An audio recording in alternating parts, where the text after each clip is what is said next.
And welcome into the Monday edition of Robby and Rexrode, 102.5, 106.3 The Game, brought to you by Chuck McDowell and Medical House Calls, Middle Tennessee's best medical care in the comfort and safety of your own home. For more information, go to medicalhousecalls.com. Medical House Calls, where the nearest clinic is your home. Robbie Stanley, Nick Keyser, live here in Nashville.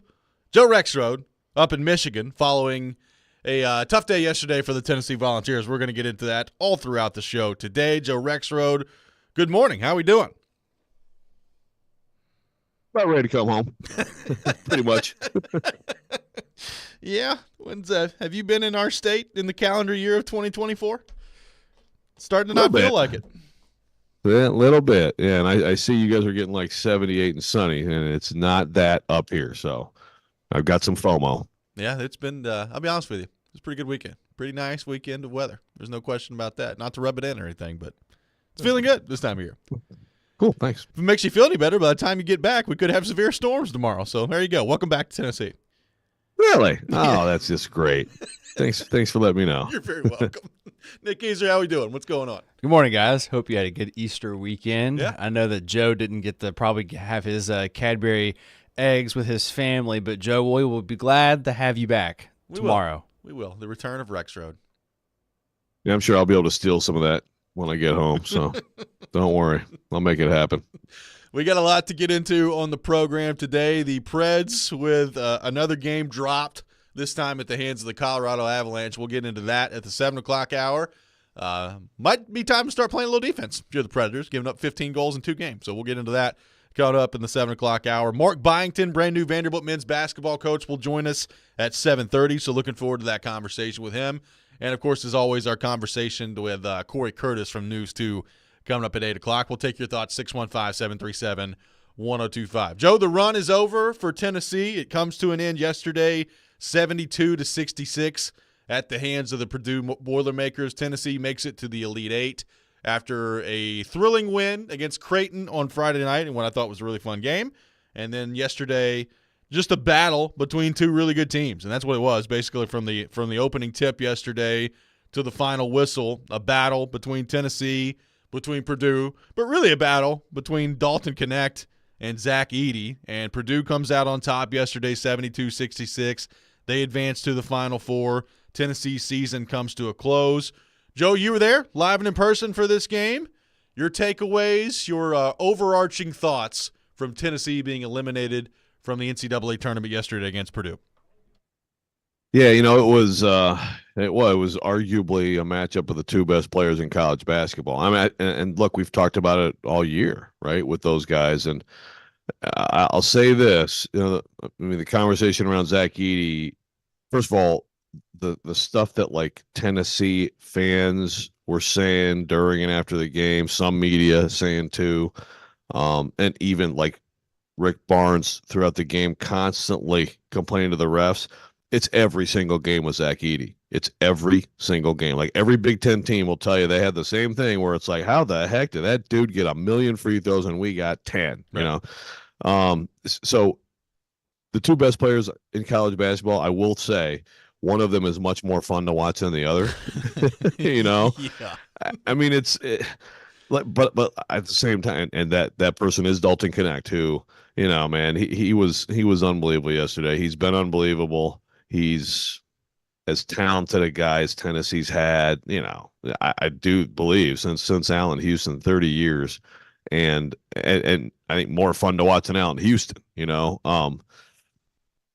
But what Purdue does works, man. I mean, it's hard. It's just like, oh God. They're just going to walk it up, and they're going to get it over here, and at some point they're going to find an angle and get that guy the ball. But beyond that, it is not the most aesthetically pleasing basketball. But beyond that, I mean, I just thought the overall intensity of the game was just amazing. Yep. It was everything that it was cracked up to be. And it was a Final Four level game. I mean, that was a good enough game to be a national championship game on a Monday. That was certainly a good enough game to be a national semifinal game. So, I think the Vols do come away with some regrets. I mean, regret, doesn't really help you. But there's just a few things in that game, really just a couple shots that if they go down, some free throws from Zakai Ziegler. I mean, you can find a lot of little things in there, and you can find, as we've talked about, the Kentucky and Mississippi State games. I mean, good for Alabama that they've got their first Final Four ever. That was a lot of fun to watch. My goodness, wouldn't Tennessee have loved to be in the West as opposed to dealing with this? This was a home game for Purdue yesterday, for a great team that I do think still has a chance to win it, as amazing as UConn looks. So, that's really the thing that I think if they do better in those games, they get that one out West. And maybe right now we're talking about, Tennessee going to Phoenix. Well, and the thing that stands out to me yesterday is Dalton Knecht goes nuts. He's 14 of 31, 6 of 12 from 3, 37 points. And then really, other than that, there wasn't much offensively, right? I mean, Adu was a non-factor in that game yesterday. And non-factor may be strong. Like, he was a negative factor in that game yesterday for Tennessee. I did not think Ziegler was very good. And Ziegler ended up 3 of 12. Shooting 1 of 8 from 3 and just didn't hit open shots, was 2 of 5 from the line. Just wasn't a very good day for Zakai Ziegler. Josiah Jordan-James, he hit his shots. He was 3 of 4. He was 2 of 2 from 3, but didn't take very many of them. So there wasn't a lot of help for Dalton Knecht offensively yesterday for Tennessee. And against Purdue, you needed to have at least one other guy going, preferably like a Ziegler or, an Adu, one of those two that have been kind of your 2 and 3 offensively all year long behind Knecht, and you just didn't get it yesterday. So, I mean, I know it. We're going to hear a lot today from Tennessee fans about the free throws, and I get it. You kind of went through the process there. I mean, honestly, we'll just go ahead and get to the officiating part of it, Joe, and this is my take on it, and you could say whatever you want to take. I mean, I didn't really have a problem with the fouls that were called on Edey. I mean, I don't know what you do with that guy. When he gets the ball that deep in the lane, I mean, he's 7'4", 300 pounds. I mean, not all, but I think most of the fouls that were called on him or against him were fouls. Like, Tennessee was fouling him. So I don't really have a problem with that. I do have a problem on the flip side of things. Like, you can't convince me in a game that was that physical, a guy that played the entire game, and they called one foul against him. Because, I could tell you, too, that he fouled somebody on that they didn't call. He hit Awaka right in the face, and they were battling for positioning, he and Awaka, at another point in the game, and he basically hook and drug him over the top of his hip there. They didn't call that either. So the one gripe that I have with the officiating is, how in the world did you get through 40 minutes of basketball with a game that was as physical as that one was, with a 7'4" guy throwing people around, and he got one foul called against him. But I didn't think that was the difference in the game. I thought Tennessee, when they were fouling Edey because, they didn't have any other choice. Otherwise, he's just going to go right over the top of him and have a dunk. Yeah. No, I agree. Look, the fact that he got his first foul with like 9 something to go, and the Tennessee fans, with the sarcastic, hey, look at there. Yeah. No, the Awaka play for sure. I think there was a walk on him they didn't call. There was certainly. I do think he in general is very good at not fouling. Like, he's perfect, and the numbers kind of bear it out. Like, he has a lot of games where he doesn't, he gets like 1 or 2 fouls. Yep. So it's like, a friend of mine, brought up a good comparison yesterday when we were talking about it. He's like, it's the most like Shaq that he can remember, because it's like, with Shaq, it was just like, he just gets hammered, but he can't sit there and call fouls on everybody, because that's all they can do to try to move him, but it's so hard to officiate that.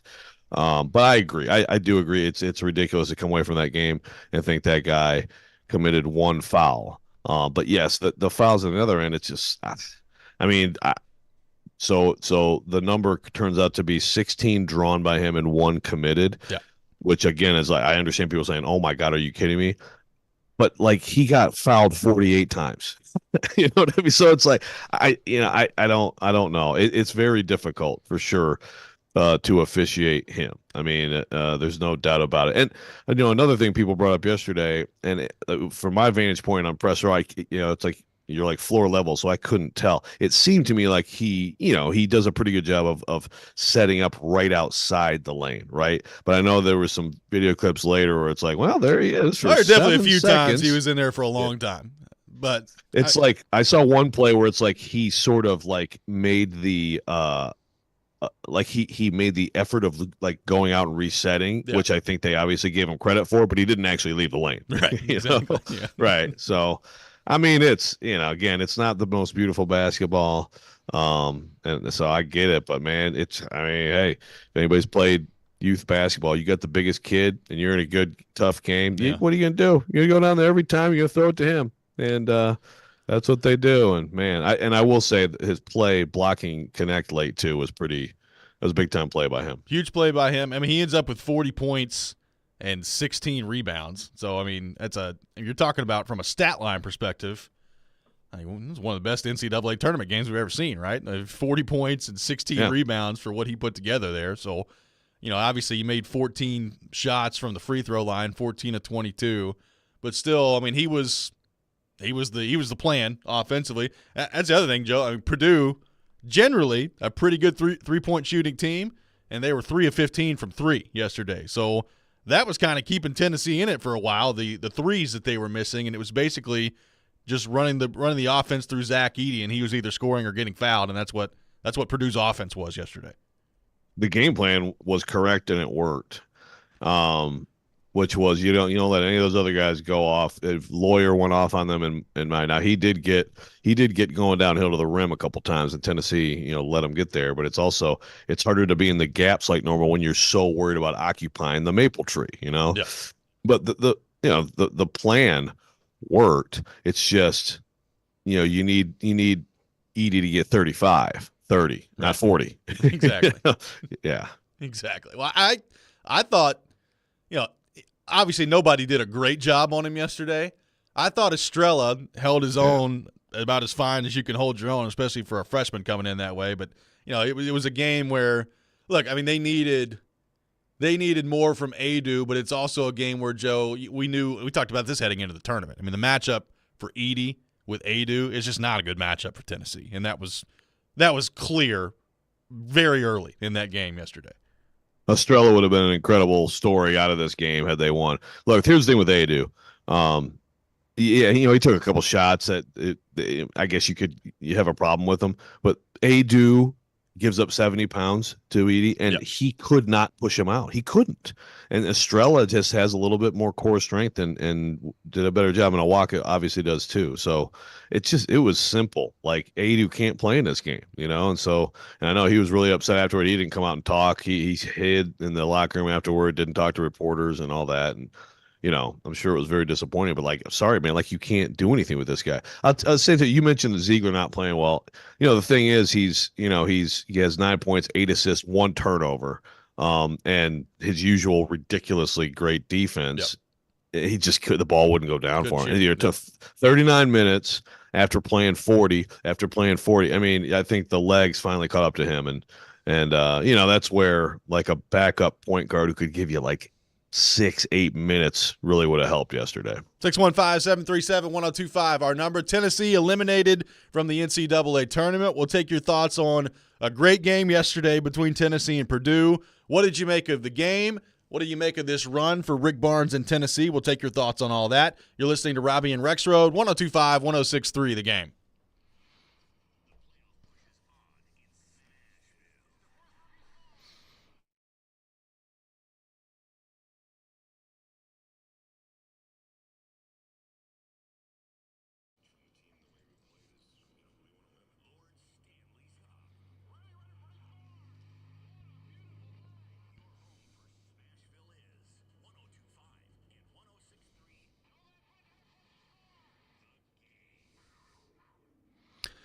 Hey, Robbie Stanley here. The sports calendar is loaded, and FanDuel's making it even more exciting to get in on the action because right now new customers get $200 in bonus bets with any winning $5 bet. That's $200 you can use to bet the tourney, MLB, NBA, NHL, and so much more. One of my favorite times of the year, the last part of March here, we've talked about the tournament, and the beginning of April with the NBA playoffs coming up, the Stanley Cup playoffs. Going to be a whole lot of fun. So make sure you get involved on the action. Visit FanDuel.com/Rob and make your first bet a big win. FanDuel, America's #1 sports book. You must be 21 or older and present in Tennessee. First online real money wager only. $10 first deposit required. Bonus issued is non-withdrawable bonus bets that expire 7 days after receipt. See terms at sportsbook.fanduel.com. Got a gambling problem? Call the Tennessee Red Line at 1-800-889-9789.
Welcome back in. Robby and Rexrode, 102.5, 106.3 The Game. Robbie Stanley, Joe Rexrode, Nick Keyser here with you on this Monday morning, broadcasting from the Busy Bee Plumbing, Heating, and Air Conditioning Game Studios, home of the $99 yearly Beehive membership, where the buzz is always about great service. We're excited to have Busy Bee Plumbing, Heating, and Air Conditioning with us here as our sponsors for our Game Nashville studios. Taking your thoughts on the Vols, 615-737-1025.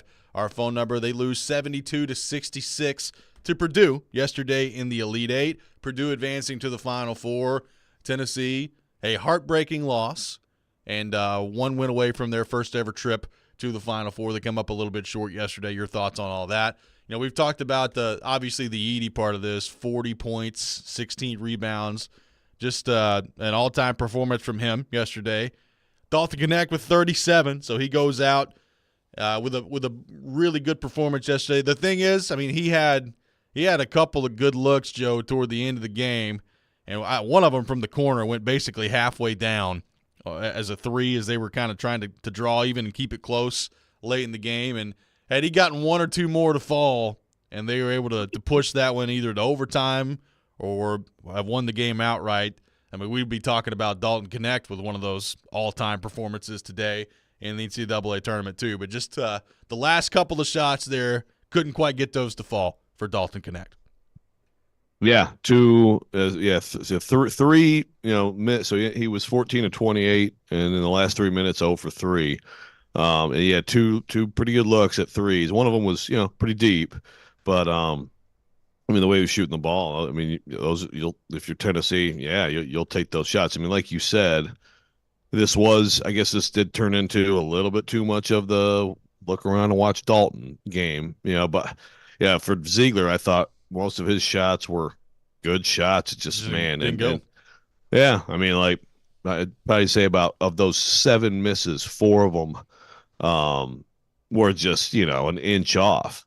I mean, shoot, the Vols were, if you take away Ziegler, the Vols were 10 for 18 from three in this Yep. game, and that, so, James hit both of his. Jordan Gainey, he would have been an unsung hero in this game. I thought both of his threes were like they really needed something.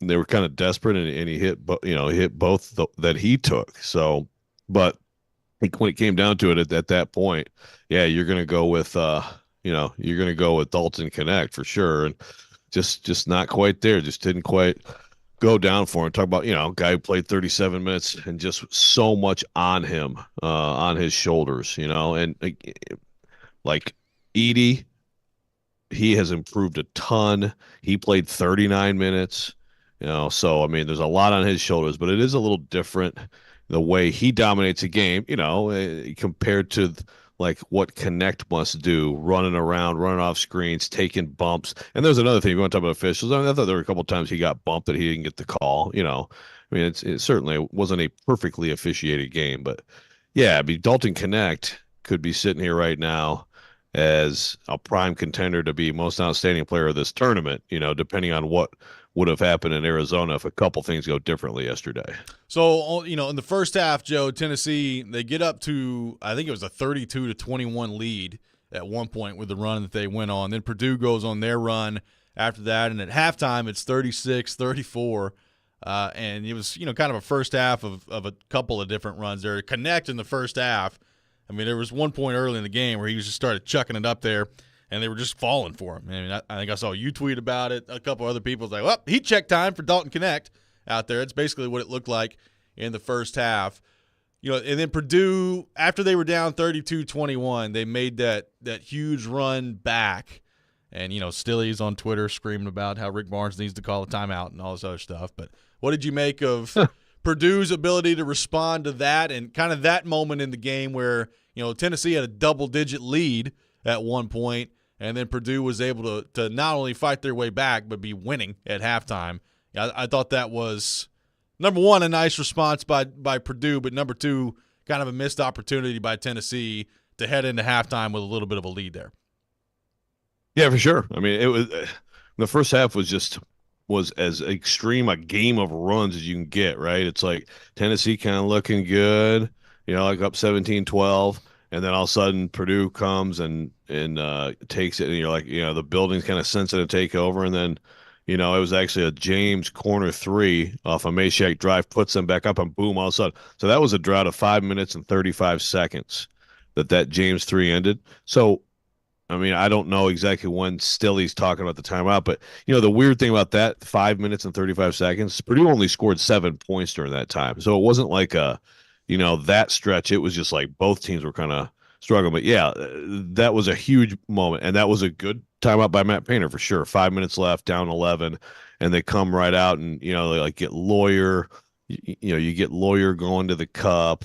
You get a couple. Actually, I thought Tennessee didn't have many like bad mistakes, but he did have like Ziegler threw one ahead to Connect there that was kind of over his head, and so yeah, I don't know. I mean, yeah, you could take a timeout there, I guess, but it was pretty quick, man. Like it was 8-0 in a minute. Let's see, yeah, it was like 8-0 in less than 2 minutes, like a minute and a half. It's 8-0. You know what I mean? So, yeah, and then you get because Lawyer got loose during that stretch. He was the only other guy in this game with double-digit points other than the two big stars. That was really the only stretch of the game where he did anything, but he, that was his big contribution. So it was 10-0 quickly, and so that was a key run. There's no doubt about it. I mean, look, but also Purdue's up 8 in the second half, and it's about to get away from Tennessee, Yep. And I'm like, yeah, okay, well, good run, but, it's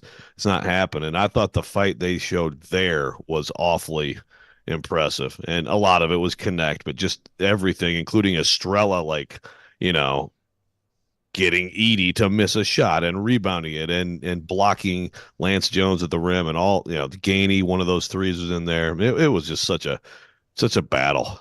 So what will the legacy of this Tennessee team be? What does it mean for the Rick Barnes conversation as well now that the season has come to an end? We'll get Joe's thoughts on all that coming up next. Takes your thoughts as well. 615-737-1025 is our phone number. 615-737-1025.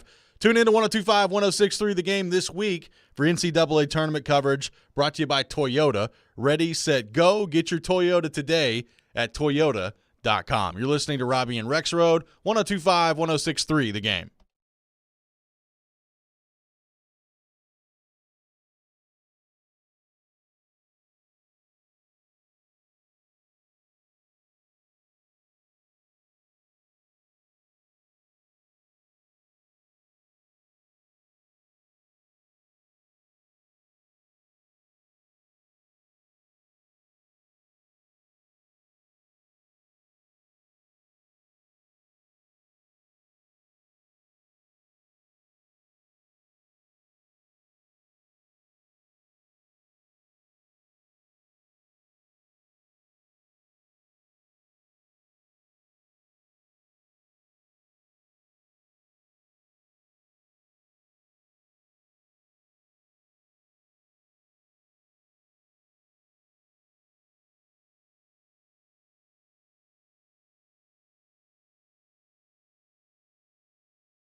Score big this spring with Lee Company and the Nashville Predators in the 10K Power Play giveaway. Enter for a chance to win a Kohler home generator or $10,000 towards Lee Company home services. All you got to do, go online to leecompany.com/giveaway to enter. Once again, that's leecompany.com/giveaway. And the 10K Power Play giveaway contest entries are accepted until Saturday, April the 20th. Lee Company, all you need. Robby Stanley, Joe Rexrode, Nick Keys are here with you on this Monday morning. Vols eliminated yesterday in the Elite Eight by Zach Edey and the Purdue Boilermakers. Taking your thoughts on that on our phone and text lines driven by WilsonCountyHyundai.com.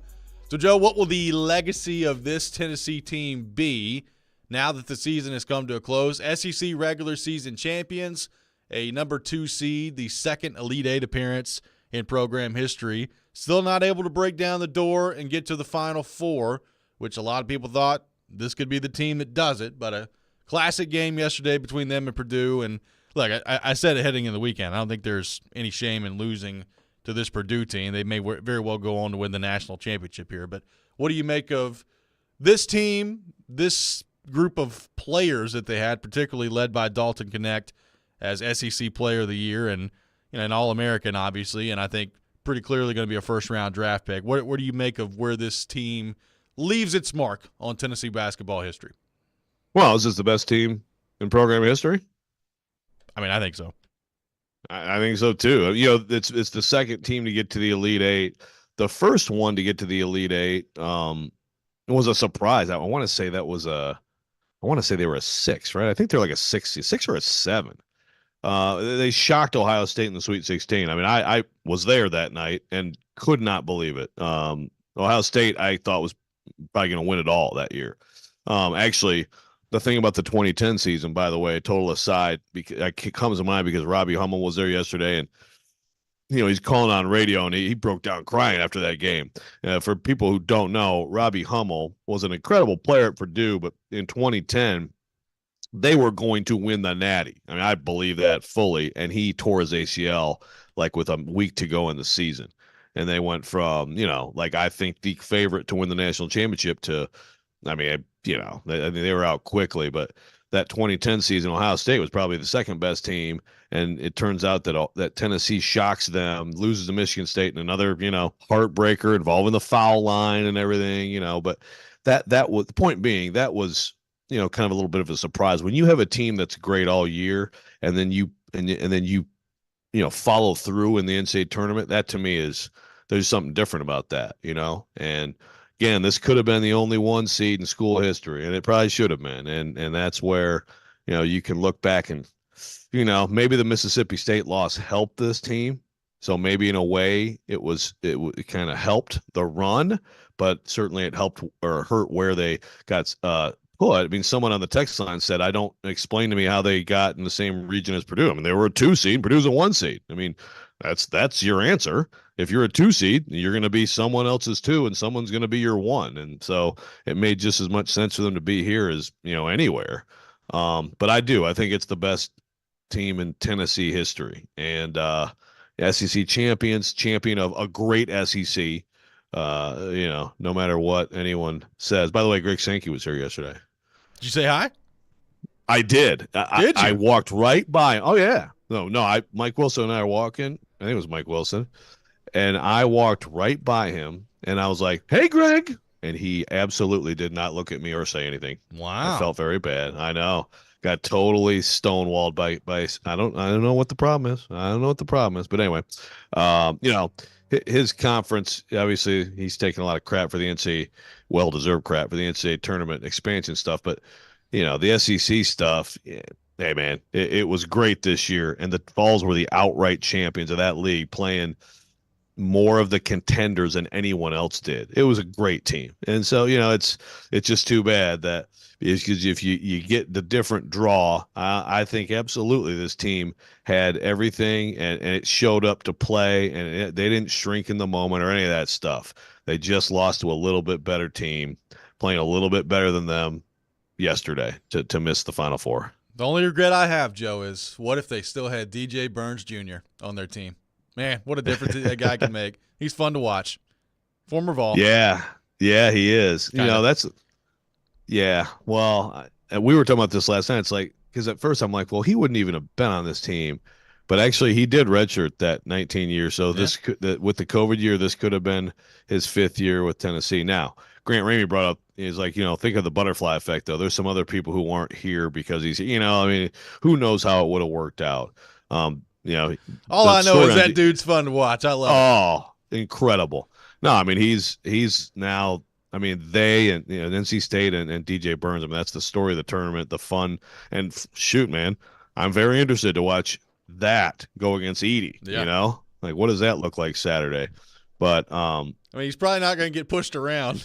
I think we know that. right, exactly. But I mean it's just going to be a fascinating matchup. See how both of those teams play it, but.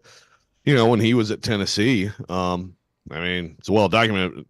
Well, I don't know if it's well documented, but it's well known that they got him in great shape and he had a little break, and a lot of the gains, or I guess the losses he had made, turned into gains of the bad kind.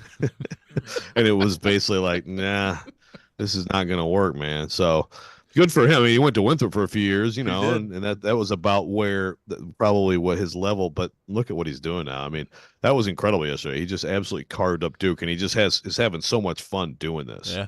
So, but yeah, look, I do think this is the best Tennessee team ever, and I guess if you're a Vols fan, that's sad because the fair question right now is when is it going to be this good again?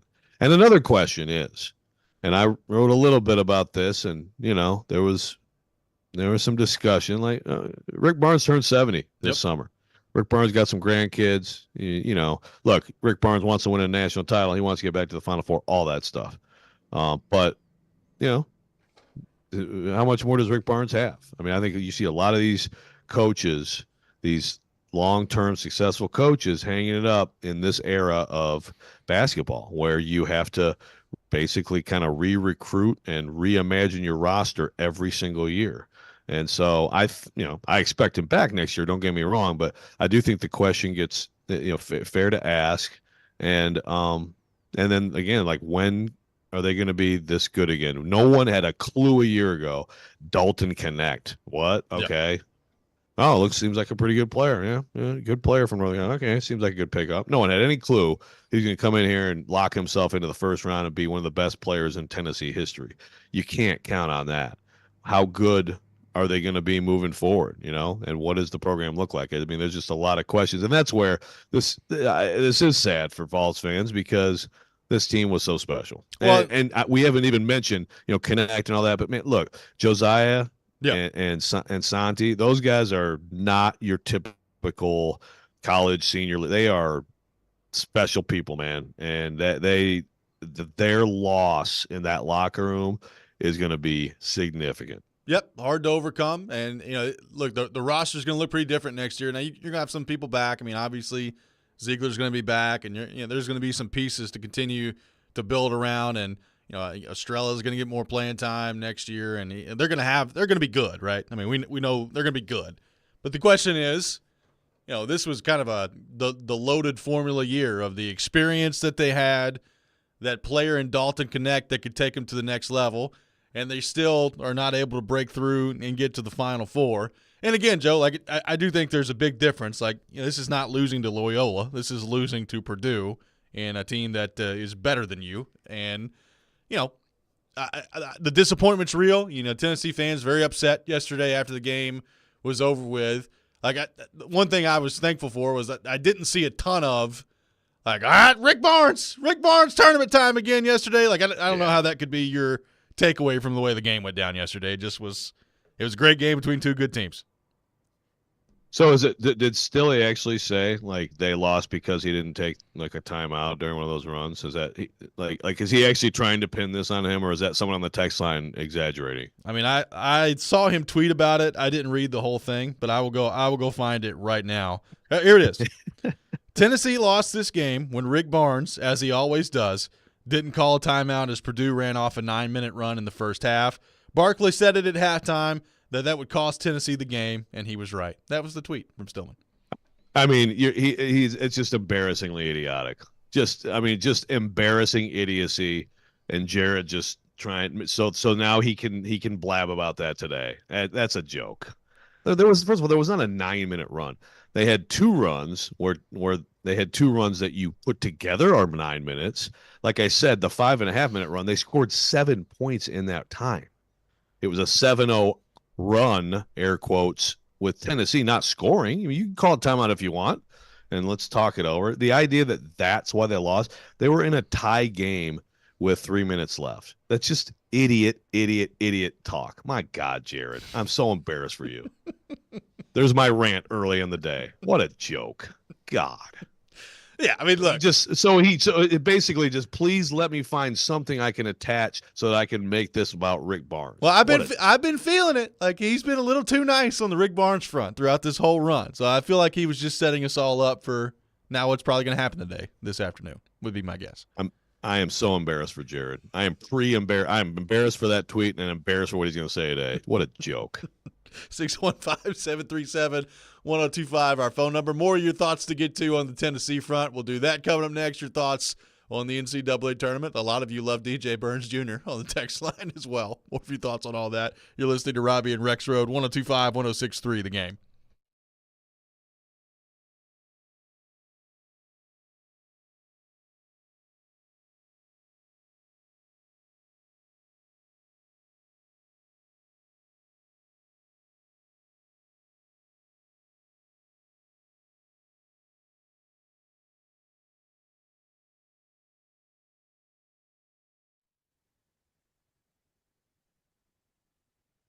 Dingers, blasts, moonshots, whatever you want to call them. Everyone loves home runs. And with FanDuel's Dinger Tuesdays, you can love them even more. Joe Rexrode letting you know Dinger Tuesdays are back for another season on America's #1 sports book.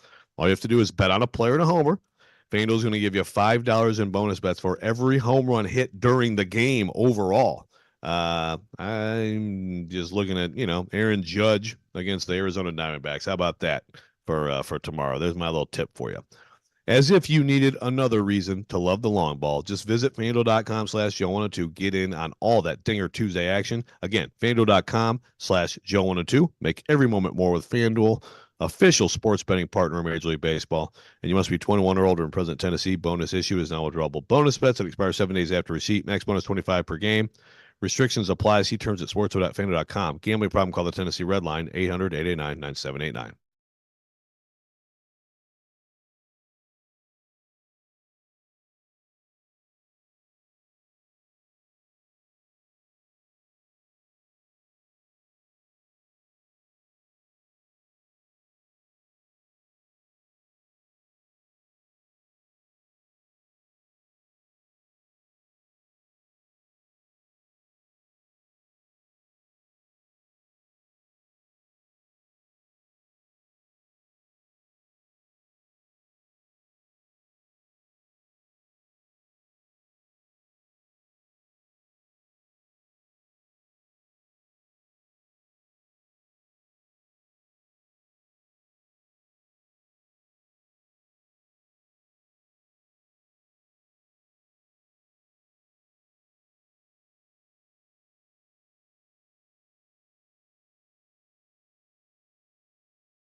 They mean a lot.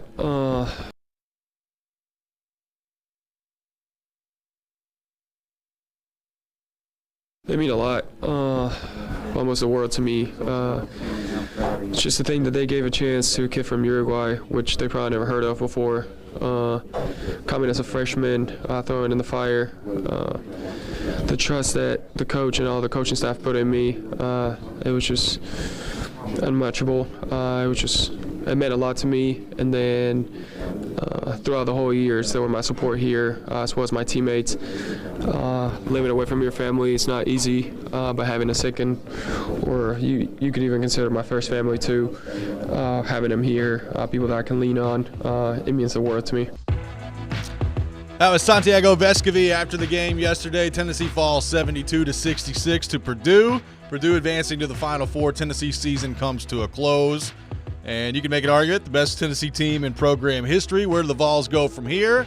What's the next step for Rick Barnes and company as they try to rebound from this loss and eventually punch their ticket to the Final Four? Taking your thoughts on that, 615-737-1025, our phone number, 615-737-1025. And Joe, you were in the locker room yesterday. I mean, you can hear it there from Vescovi. It's almost hard to listen to just how much pain he and Josiah Jordan-James specifically were in after the game yesterday. It's got to be a I've been in some locker rooms as you have after some soul-crushing defeats. I imagine that one was a rough one yesterday.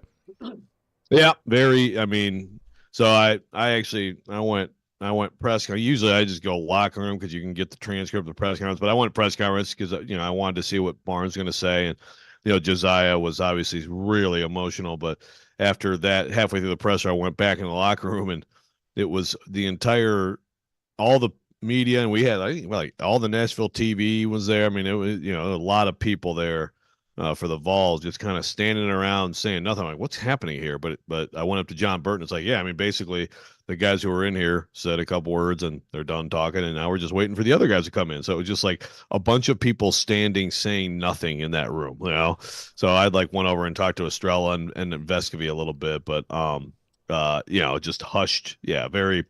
And some people who were just completely Meshack was just he had a towel over his head. It was just he was not in the mood to talk to anybody. Like I said, Adu didn't go in the room, to talk. And actually Ziegler didn't come back in either. Ziegler and Adu both walked off the floor after the buzzer and did not shake hands with Purdue. They were Ziegler threw the ball up and left. I mean, he was just furious. And Isaiah Thomas, you'd rather not there.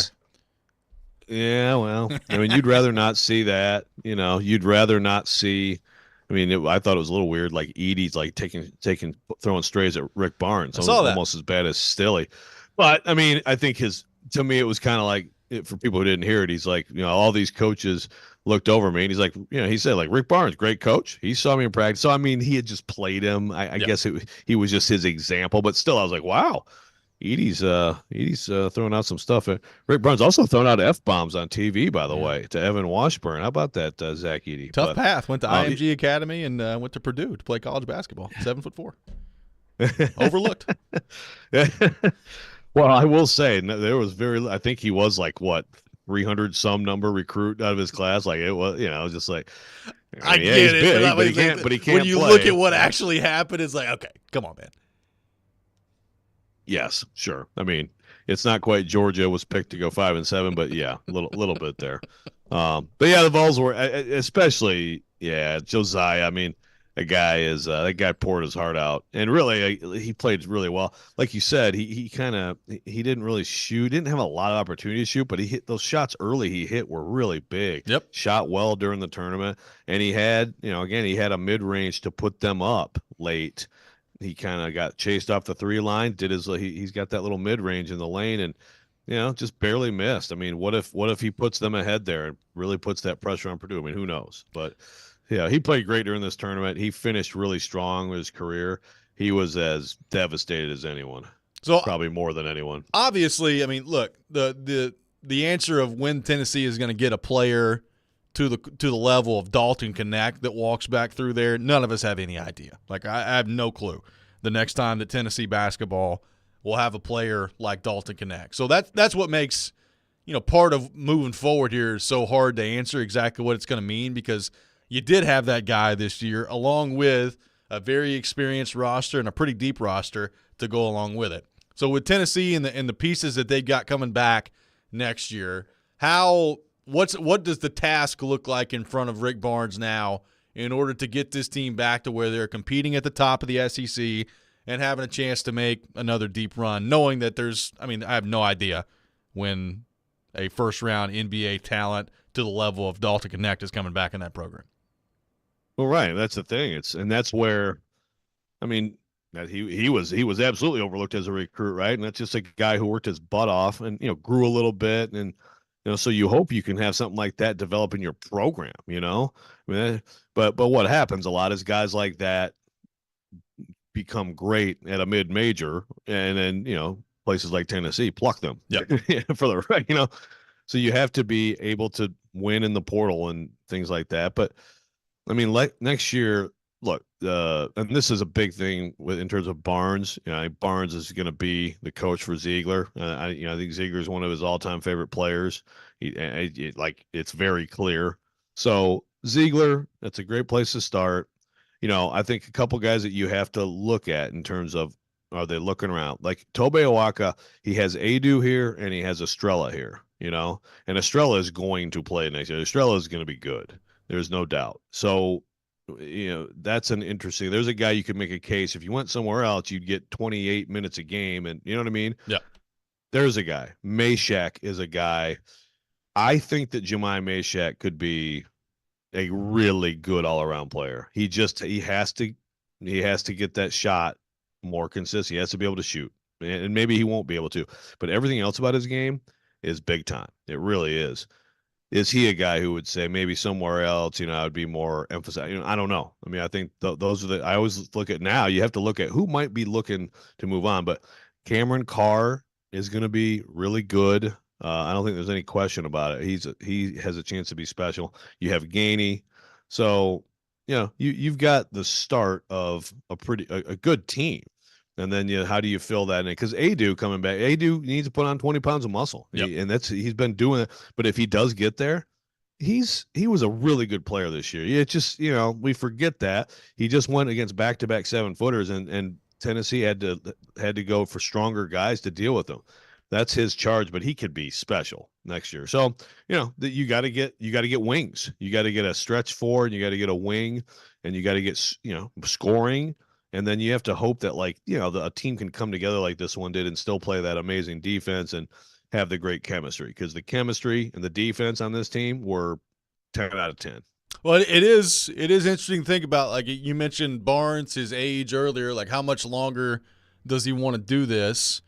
I mean, I think everybody would agree this was the best crack that they've had at trying to punch down the door, get to the Final Four. Not that you can't get back there. I mean, they've been recruiting really well. They've been obviously attacking the transfer portal and bringing in key players that way. So, I mean, that's the thing about college basketball specifically, probably even more so than football, Joe, is when you only have a handful of guys on the roster playing, you can change over the roster pretty quickly in today's college basketball with the portal and add and all those things. So, whatever Tennessee's team looks like next year, how much longer does Rick Barnes want to do this in the current landscape of college basketball? I think it's a really interesting point you bring up because, as you've said, I mean, we see coaches that have been around for a while, i.e. Nick Saban, getting out of this thing with the way that things are going right now in college sports, and I do wonder what that means for Rick Barnes and how much longer he wants to do it.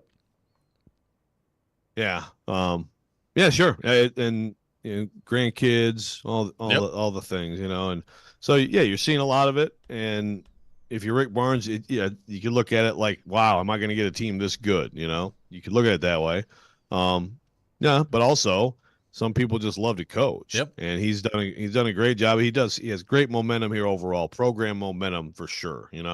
Like they're going to be in there on the recruiting trail. They're going to be in there in the portal with anyone, for what they've done, and they have all the advantages. And again, I think, Ziegler for sure. I just can't imagine that, he's not coaching Ziegler as a senior. But then, who knows after that? I mean, if someone tells me right now Rick Barnes is going to coach for another 5 years, I could buy that too, Sure. But you have to think about these things all across this sport. I think for older coaches, given how much more difficult the job is in some ways. Coming up next, we'll get into the Nashville Predators. Another tough loss for the Preds over the weekend at the hands of the Colorado Avalanche. They're giving up a ton of goals right now. What does that mean, and how do the Predators rebound now with the playoffs right around the corner? We'll get into all that. This is Robby and Rexrode, 102.5, 106.3 The Game.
Hour number 2, Robby and Rexrode, 102.5, 106.3 The Game, brought to you by Chuck McDowell Medical House Calls, Middle Tennessee's best medical care in the comfort and safety of your own home. For more information, go to medicalhousecalls.com. Medical House Calls, where the nearest clinic is your home. Robby Stanley, Joe Rexrode, Nick Keyser here with you on this Monday morning. We'll have Vanderbilt men's basketball coach Mark Byington joining us at 7:30, so looking forward to that conversation with him. Corey Curtis from News 2 coming up at 8 o'clock. Taking your thoughts in the meantime, 615-737-1025.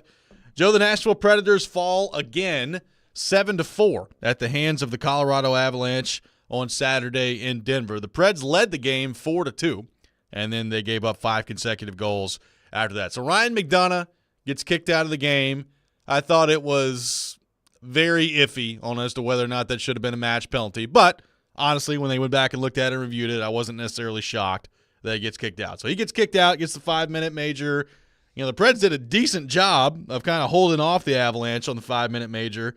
But when you lose McDonough, they're shuffling through D pairs after that. They had 5 defensemen, and it just got away from them late in the second and into the third period. So, Joe, that's the last 2 games. You've had 2 consecutive losses in regulation.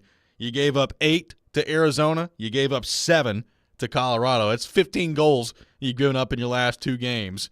You're not going to win very many hockey games when you give up 15 goals in 2 games. And right now, Predators got to get back to finding a way to lock things down a little bit better defensively. But I thought for about 35 minutes they were right in there with the Avalanche on Saturday, and then things got away from them, Joe. Yeah, that play in real time, I'm like, oh yeah, that's a real problem, right? Actually, like when you watch that play in slow motion, I thought it wasn't as bad as I initially thought. No, but those are typically like that's the way they're going to err, right? They're going to go that way. They are. I mean, and it's also so when that happens, like you said, so I think they only got the 1 goal on the major, right? The 5-minute major, they got 1. But yeah, you lose him the rest of the game. I mean, you're in a real bind. So there is to me a little bit of it's like it was almost like 2 games, before and after that penalty. And like you said, they're right in there with a chance to have. I mean, what a bounce back that would have been, to respond to that finally not getting a point in a game, losing to the team that the nemesis, Coyotes, and then to respond like that. And instead it just turns out to, whoa, what's going on with this team? They've given up 15 goals in the last 2 games. So, yeah, I think it's just, you obviously don't want this to turn into something going the other way. You want to stop this as quickly as possible and get back to winning and get back to the way that you've been playing. The good news for the Predators on Saturday is it could have been a lot worse because you lose the game. And my immediate thought watching all this go down was, all right, well, I've been doing Easter stuff all day. Let's go check the St. Louis score against San Jose and see how bad they're kicking the crap out of San Jose. And they got beat 4-0 by the San Jose Sharks. And I was like, wow. I mean, what an absolute choke job by the St. Louis Blues on Saturday. So you get beat by the worst team in the NHL, and Minnesota did the thing where they pulled the goalie again in overtime to try to get the extra point. And this time it did not work out so well for them. And Marcia Show from Vegas scored the goal in the empty netter, and they only get the 1 point. So Vegas is still in that 3rd spot in the Pacific Division. You're 3 points up on L.A. for wild card 2 behind you. But more importantly than that, as you've lost 2 games in a row, Joe, St. Louis totally blows it on Saturday against San Jose and gets shut out by the Sharks. And Minnesota only gets the 1 point against Vegas when they pull the net. So the damage done by your loss on Saturday was pretty limited. Having said that, it is a pretty interesting week because you have Boston tomorrow at home. Boston is potentially the best team in the league. I mean, it depends on who you ask, but they're right there in the conversation at 101 points. You got a gigantic game against St. Louis on Thursday at home, and then Saturday on the road to take on the New York Rangers, which right now by the numbers is the best team in the NHL at 104 points. So this is a heck of a week for the Predators coming up, and they got to find a way to snap out of this pretty quick. Yeah, I mean, No doubt. And so you got two of the best teams in the league, and you got a chance to basically end it for the Blues. I mean, I would say like probably the conversation in St. Louis after that last loss is like, okay, it's not happening. But if they come into Bridgestone and get a regulation win, then they can continue to make it interesting. The thing is too though, Robbie, about the way things are going. The Stars have now won 7 in a row. Yep. So, I mean, to me, it's like, I mean, matchup wise, as we've talked about, you and I are on the same page. Not catching Winnipeg's fine at this point because it looks like maybe the Stars are winning this division, and you're going to look at a Jets Avs matchup in the playoffs, and then the Preds, looking at either the Stars or Canucks, which is preferable to the Avs to me. I think so too. Although I will say, like, I thought for 35 minutes they played well against Colorado, and it doesn't change my opinion. Like, the idea of chasing Nathan McKinnon around for a 7-game series just does not seem appealing to me if I'm a team out there. So I'd still probably go Dallas or Vancouver as my preference if I'm the Predators. But I did think that they at least proved on Saturday that going into that place they can play with them, and then the wheels kind of fell off there. It was interesting again, Joe. Like, it is pretty wild to look at the games that they've just handed Kevin Lankin in this year, and it's like, hey, man, you're going to Edmonton, or you're going to Dallas, or you're going to Florida or Colorado. Have fun. Like, I would like to see, at some point, them say, hey, UC Saros, this is an elite team on the road. Go play them. We'll see how that looks. But they elected to go with Saros getting some rest and Lankinen going. And it's hard to argue. I mean, the results have been pretty good throwing Lankinen into some of these games. But right now, they got to find a way to keep the puck out of their net. Yeah, and the last 2 games also, like, they've started well in both. Yeah. And then had 2-goal leads in both.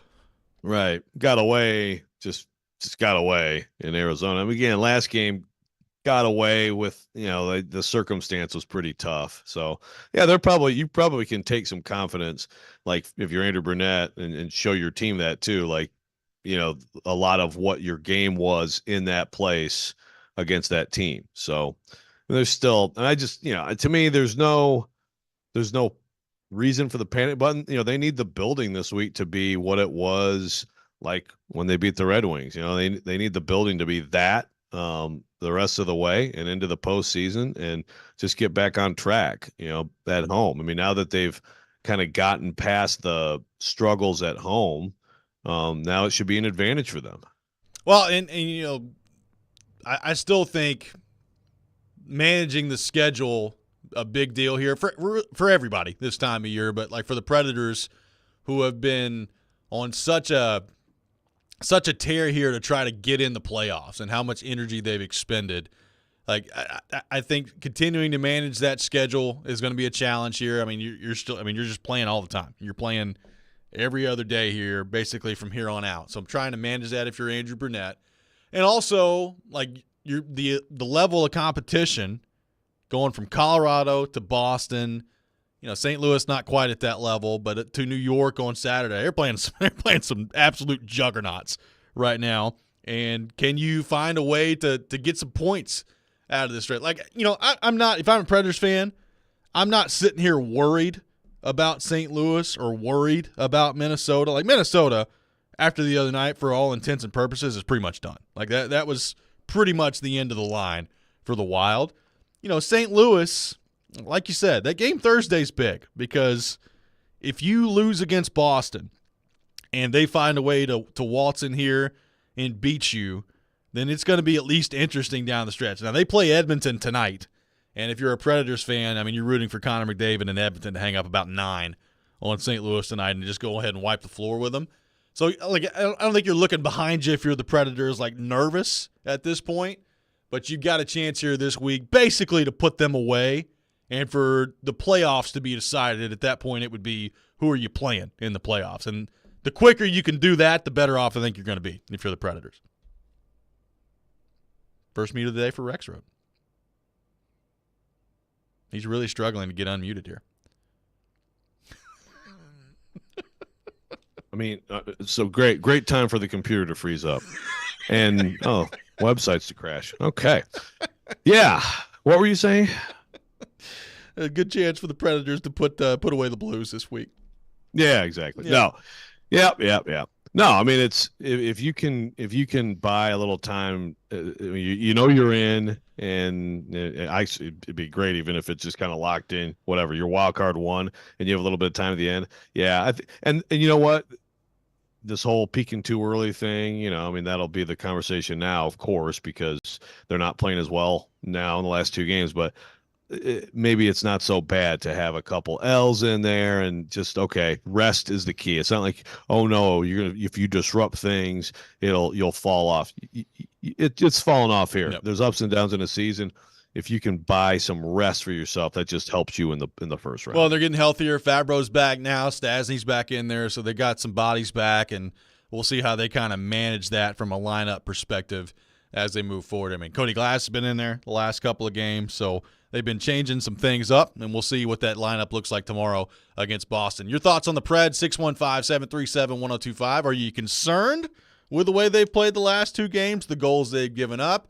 You think it's no big deal? They'll rebound this week. We'll take your thoughts on all that. Big week for the Predators in terms of the schedule, in terms of the quality of opponent. Your thoughts coming up next. Robby and Rexrode, 102.5, 106.3 The Game.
Welcome back in, Robby and Rexrode, 102.5, 106.3 The Game. By the way, Joe, apparently I can't read. Preds are playing the Islanders Saturday, not the Rangers. I guess I need to get my eyes checked.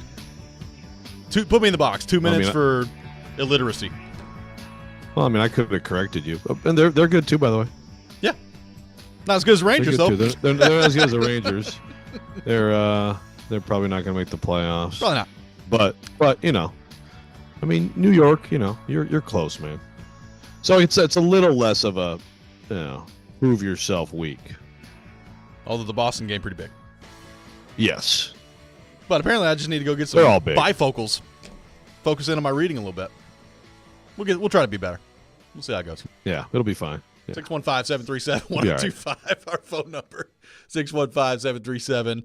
Preds, 7-4 loss to Colorado on Saturday. Brian on the text line says, Preds special teams can't hang with the Avs. Going 3 for 6 on the PK isn't hanging with those guys.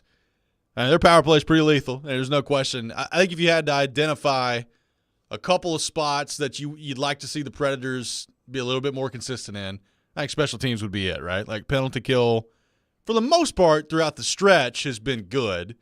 Now, Colorado's power play got a few on them the other day. And again, when you take a 5-minute major penalty, it's really tough to defend against that for 5 minutes, especially against that team. I actually thought they did a decent job in that one. They only gave up one goal during the 5-minute stretch there, but that's a team that you for sure do not want to put on the power play, particularly in that building where they've been lethal all year. You know, the Preds power play was coming up with some timely goals on the power play, but I still think, you know, Andrew Burnett's kind of talked about that all year. They've been up and down, probably the best way to describe it on the power play. So we know in the playoffs, Joe, there is more 5-on-5 play, but a lot of times the difference in the playoff series can come down to who performs better on special teams, and you'd like to see a little bit more consistency there from the Predators.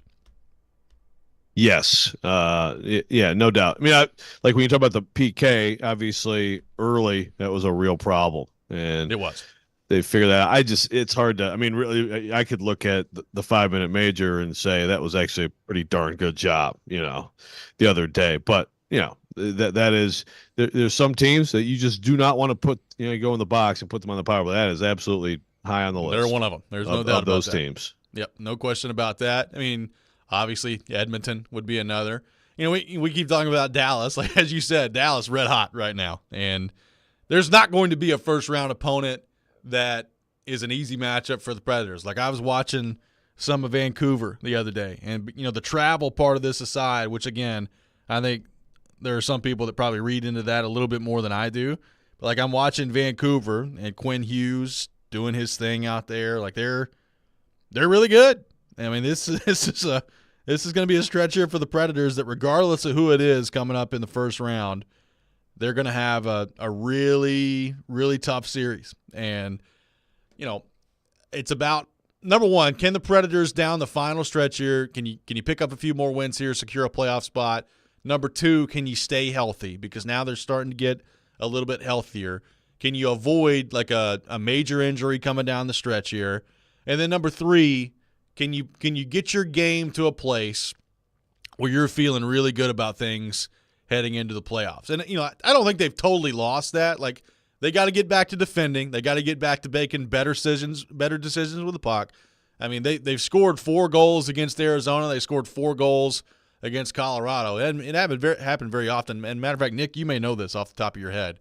Like, them scoring 4 goals or more in back-to-back games and losing both in regulation does not happen very often in the history of their franchise. So got to get back to locking things down defensively here, because I think, Joe, that's the underrated part of the 18-game run they went on is, yes, the goalie was playing really well. Both goalies were. Yes, offensively they were scoring goals left and right.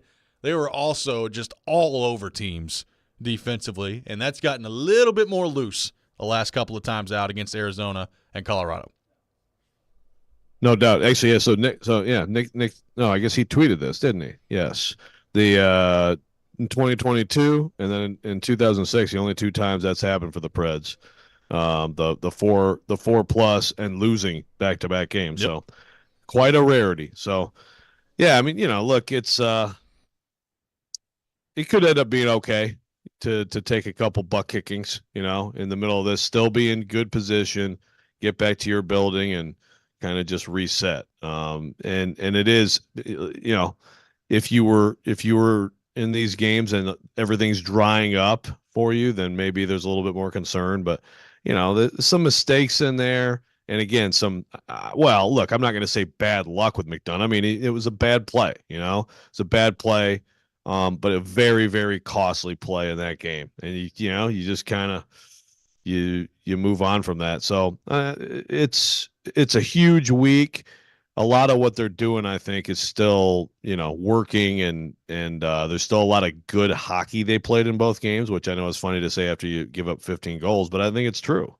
I think it's true as well. And, going back home against Boston, like Boston's been on, I want to say they're on like a 6-game road trip right now. I need to go back and look and see where they're at in that. I think this may be like game number 5 of the 6-game road trip. So they've been on the road for a minute and trying to find a way. I mean, they're in a race right now with New York, with Florida, with these teams that are kind of vying for not only the Atlantic Division in the Florida case, but also the President's Trophy. And when you're talking about New York and Carolina's right there with them and kind of that number 1 overall seed. So Boston, after a historic year last year, 43-17 and 15, they've lost 15 games in overtime or a shootout, which is amazing to think about. Wow. How many loser points they've picked up throughout this stretch here. But if you could find a way to get back on the win column against, particularly, Joe, like if you can win tomorrow against Boston and St. Louis loses in regulation tonight against Edmonton,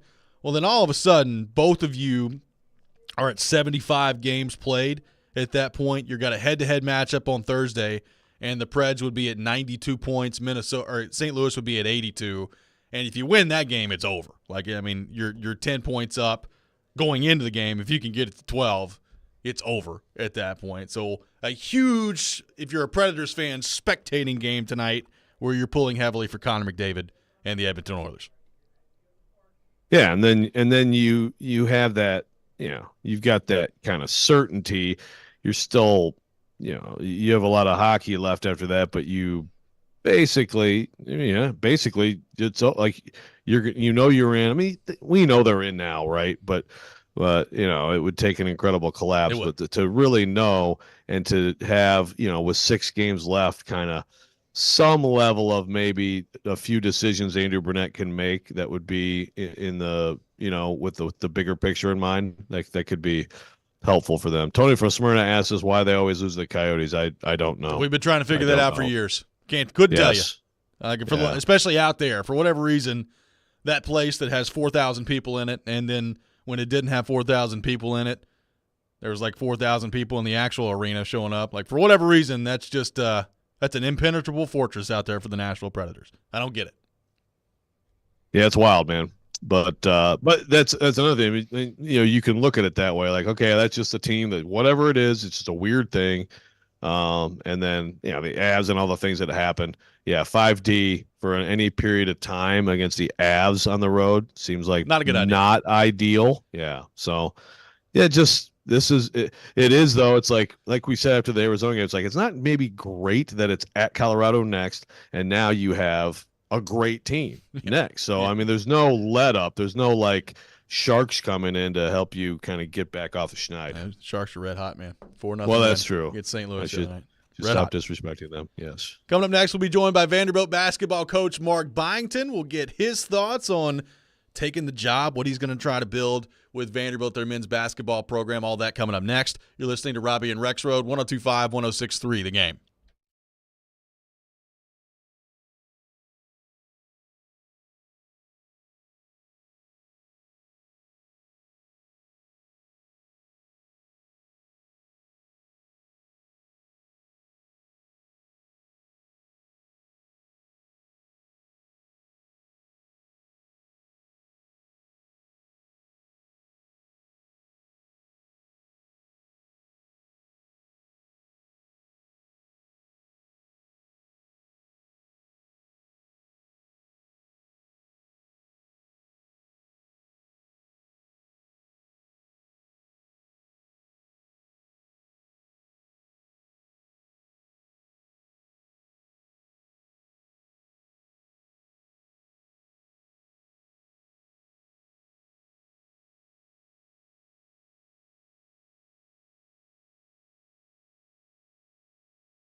Welcome back in, Robby and Rexrode, 102.5, 106.3 The Game. Robby Stanley, Joe Rexrode, Nick Keyser here with you on this Monday morning. And we are very happy to welcome our next guest on our 102.5 The Game phone line, driven by WilsonCountyHyundai.com. Did an outstanding job at James Madison, and now the next head coach of Vanderbilt men's basketball, Mark Byington, is on the line with us. Mark, good morning. Thanks for taking time to be with us this morning. Yeah, good morning. It's great to be able to talk to you guys. I really appreciate you taking time to join us, and congratulations on the new job. So, Mark, I'm just curious, from your vantage point, when you were approached about the Vanderbilt job, how exactly did that process go down, and what made Vanderbilt the place for you when you decided to take the job? Yeah, so when all this was going on, I was right in the middle of, probably the most hectic possible time you could have in a college basketball season. We were making our run, whether it be in our Sun Belt tournament and trying to make a run there. And then when the NCAA tournament starts, everything from your prep, and we were trying to get ready for Wisconsin and then trying to get ready for Duke.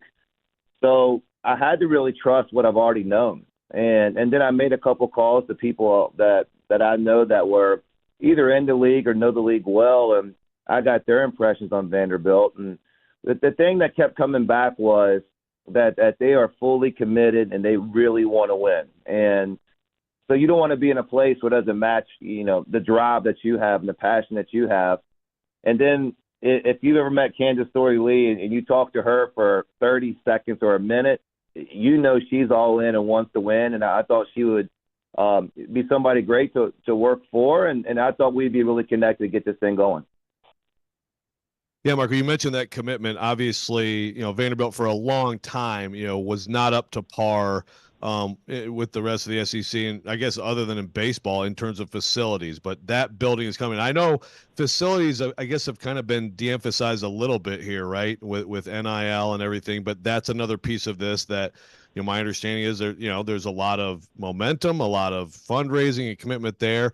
As you look at those two things, how important are those, and how do you feel about those two factors as you look at Vanderbilt trying to compete in this league? Yeah, you're right that I think even maybe just 3 or 4 years ago, facilities might have been number one thing that you would talk about in recruiting or trying to get somebody to come to campus. And with NIL now and the way that's kind of flipped upside down, it's not number one, but it's still way up there. And, I think, that we have the best of both worlds here with Memorial Gymnasium and the history in that, kind of the magical part of that and the uniqueness of that. And then you mentioned the brand new practice facility is going to open here in a couple of months. It's going to be state of the art and modern and having that part. So you need everything. I'm talking to recruits and kind of telling them about this place and what it's going to be like. And just having kind of the different of not having, a traditional arena, I think is really cool right now. But at the same time, players want the nice weight room, nice locker room, the bells and whistles. We're going to have that too. So, Mark, obviously you've been in the college game for a long time. You've worked your way to get to this point. What have been kind of one or two things throughout your process of getting here to Vanderbilt that you think have prepared you for a job in the SEC? Well, it's always kind of coming up with a plan. And, I try to look at the situation where I am, and I rebuild 2 different programs. And you go in, you look at it, and you're saying, what's important now? What's important for us to be successful? And having good coaches, good players is number one on that.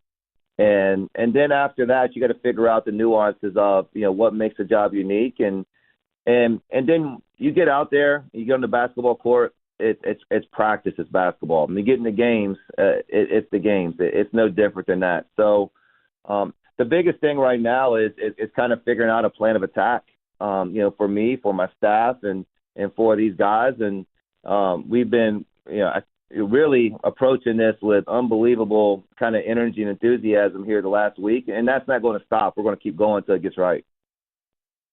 So how would you describe, if you could quickly describe your style, your philosophy? I know you guys had tempo, a lot of offensive efficiency, but Mark Byington basketball, and who are the people who have most shaped that as you've come up through the business? I have like certain mentors and people that I've played under or guys that have been around. Bobby Crimmins was tremendous impact to me in my coaching career when I was at College of Charleston. I was an assistant for a number of years, and then even the coaches that I played for, Jerry Wainwright, Charlie Morgan, these guys. But I'm also the type of person you're gonna walk in my office, someone to have video going of maybe some of the craziest basketball leagues. I love learning and evolving, and the game has done that. So you're going to watch me, take different things from different people. I'm not one of these people. I'm not afraid to call somebody and ask and say, "Hey, can you tell me what's going on? How you're doing that?" And I do that with all kinds of other successful coaches and learn along the way. So it's not just one or two. It's something that's constant. It's something that's every single day. Vanderbilt coach Mark Byington with us here on Robby and Rexrode. So, Mark, I'm not sure before taking the job how familiar you were with Nashville and kind of our area here, but as you look to build in recruiting and look to build in NIL and those sorts of things, how much of an advantage do you think this city can be for you just in terms of being an SEC school in Nashville and one of the hottest and up-and-coming cities in America? Well, what you just said is what I'm telling recruits, exactly that last couple of sentences you said. And,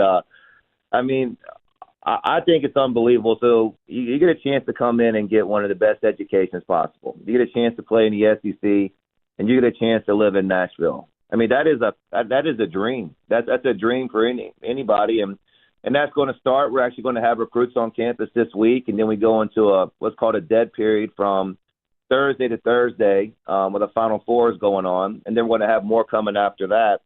But this city is unbelievable, and I'm lucky to live here. I'm lucky to coach here, and to be a part of it, and just kind of enthusiasm. I can't wait to see it get going. I know we got some momentum right now, just kind of the newness of my hire, but this is going to get bigger and better, and Nashville's the perfect spot for it. I know you mentioned, Mark, at your introductory press conference last week that you'd been in contact with some of the Vanderbilt guys who went into the portal after last season. What has been the reception and conversation there, and not just from them, but just in general? What's been the reception that you've been getting from other prospects that you've been talking to?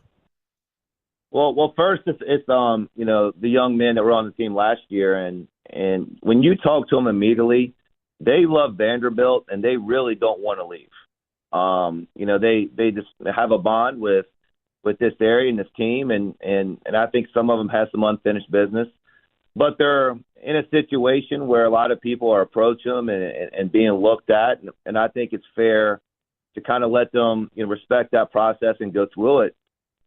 But at the same time, I can tell you, my staff is really just nonstop, recruiting and energy, and we're evaluating.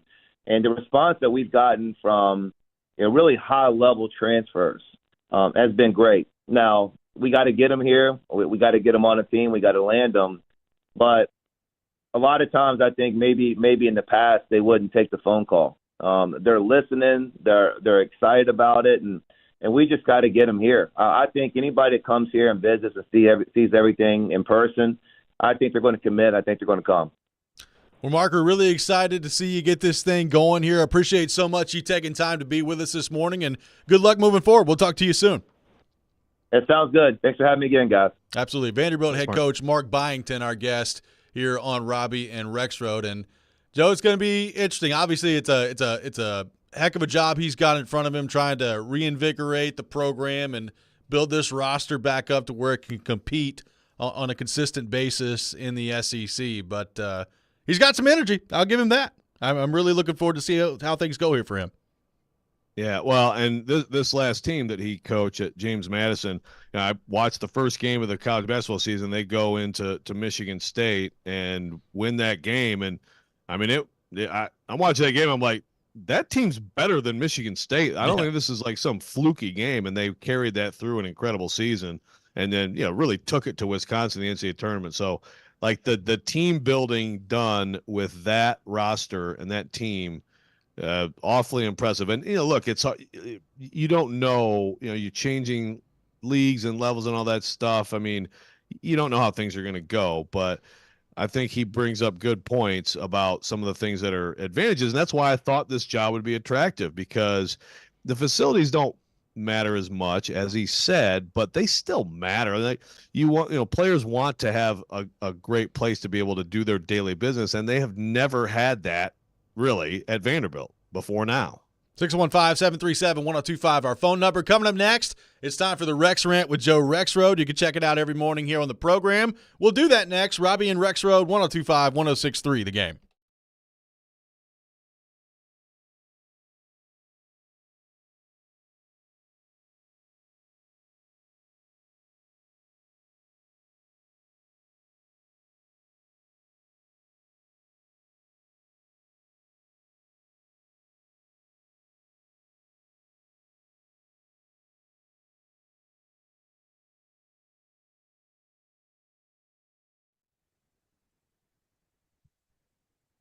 Hey, folks, Joe Rexrode here talking FanDuel Sportsbook.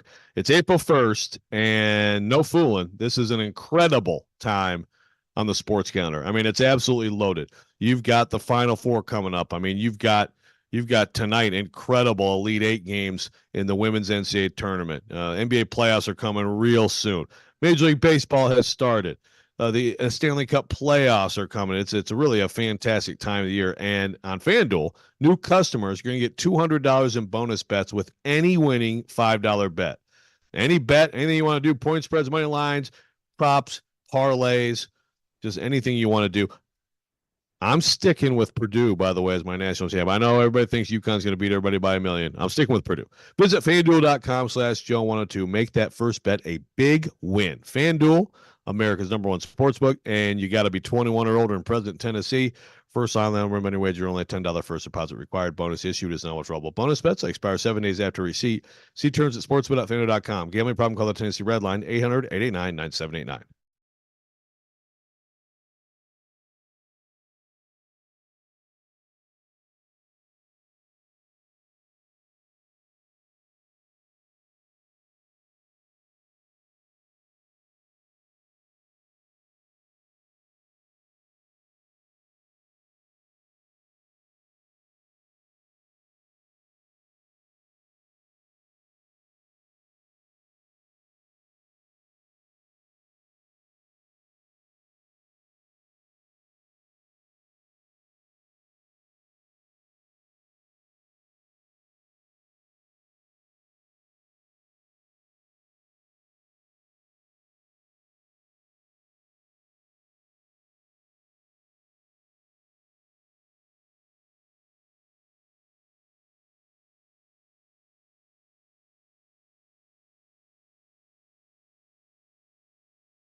Sometimes he wakes up on the wrong side of the bed.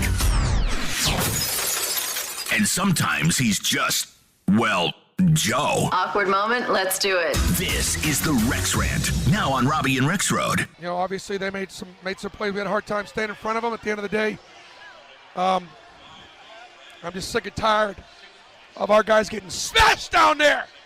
Smashed! We'll get ready to play Tennessee. We were incredibly outmanned at the end. Had 4 guys on the bench in foul trouble. Joke!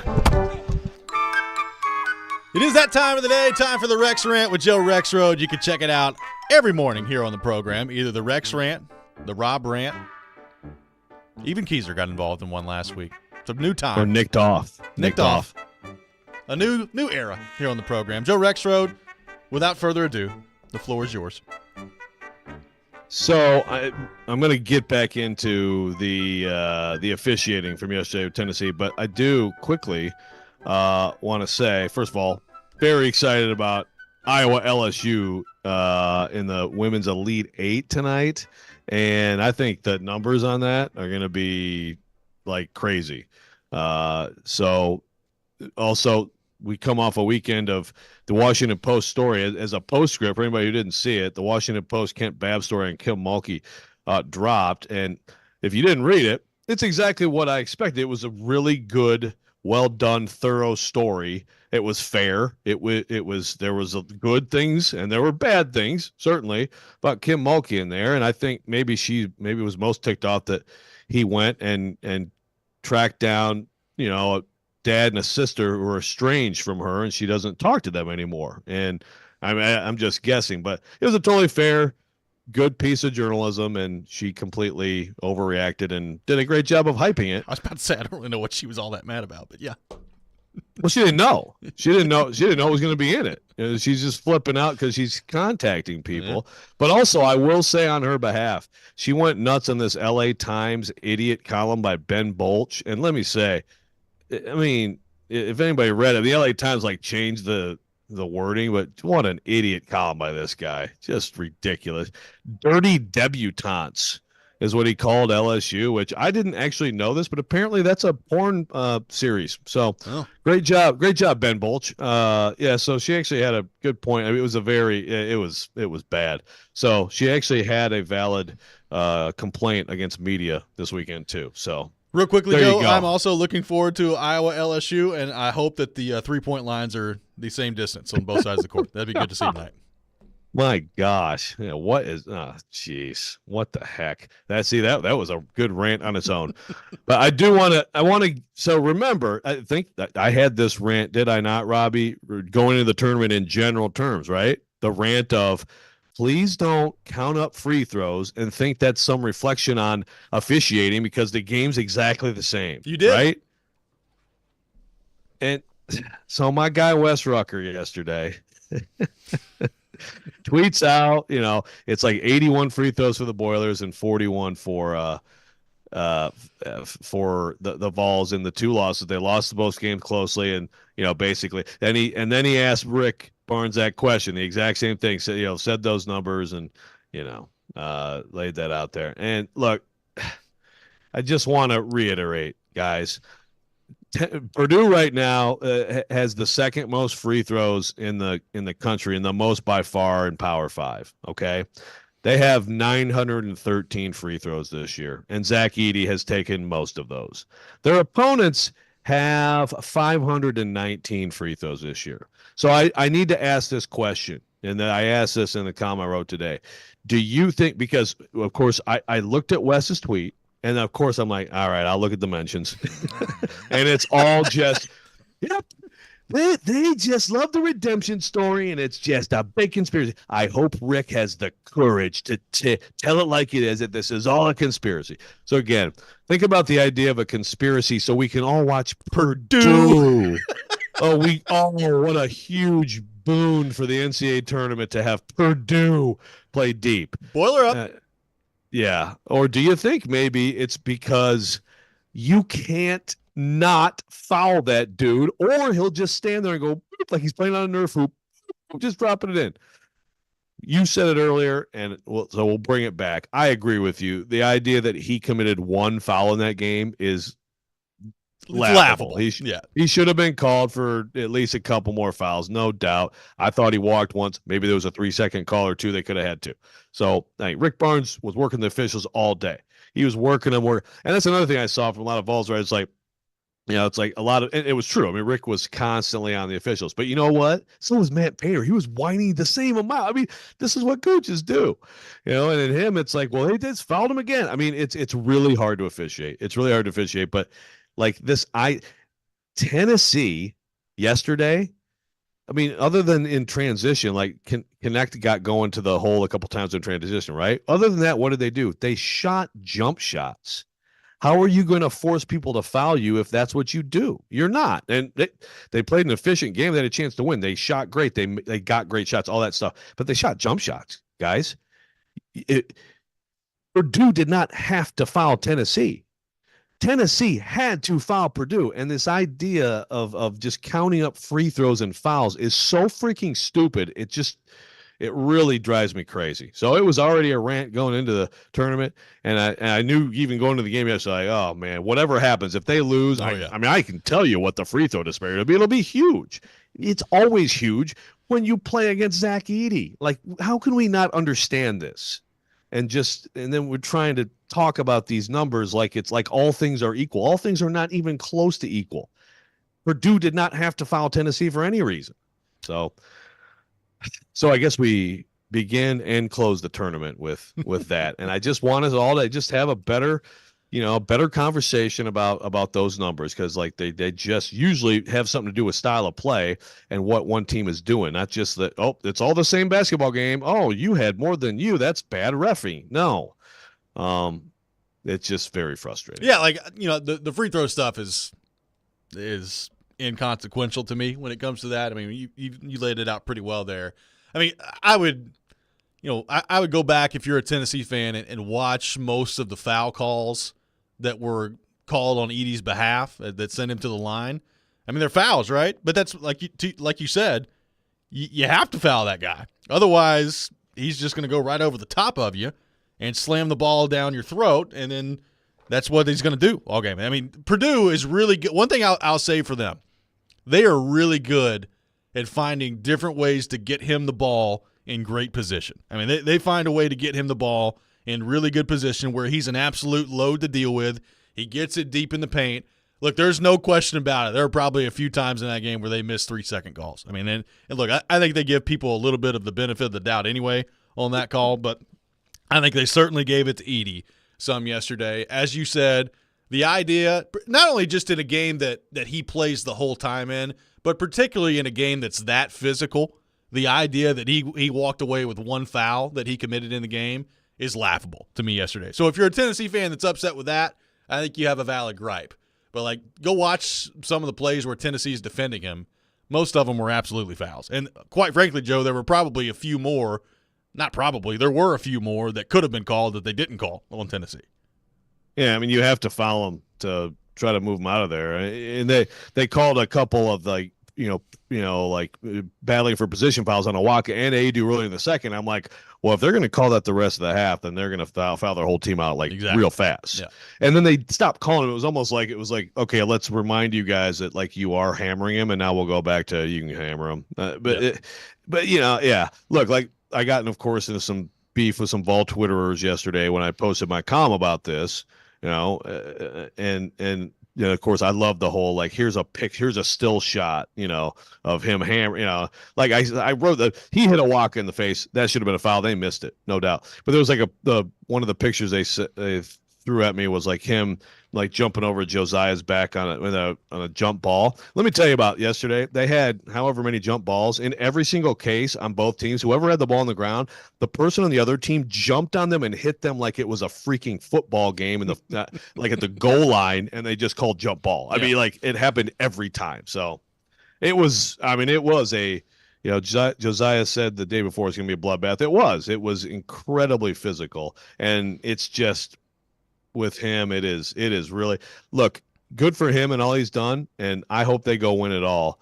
And also, I'm okay, like, not watching this either, because it is kind of, it's impressive, and it's impressive what they do, but also like it's not aesthetically pleasing. No, it was brutal to watch the free throw contest yesterday. I will say, bring on DJ Burns Jr., America's hero. See how he does against Edey. Body him up. We'll see how it goes.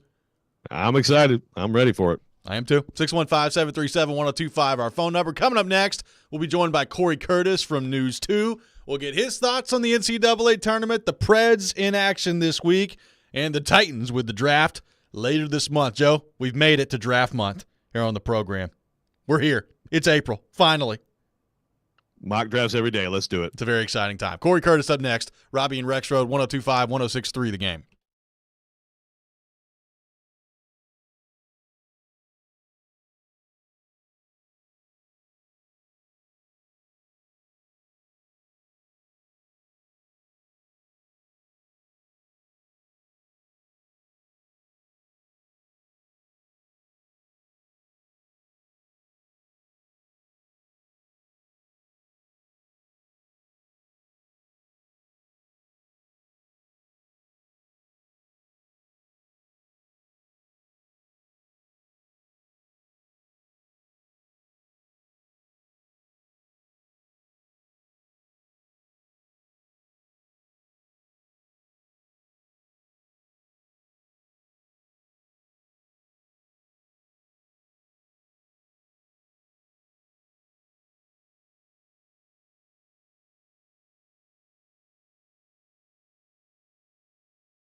Welcome back in. Final hour. Robby and Rexrode, 102.5, 106.3 The Game. Robby Stanley, Joe Rexrode, Nick Keyser here with you on this Monday morning.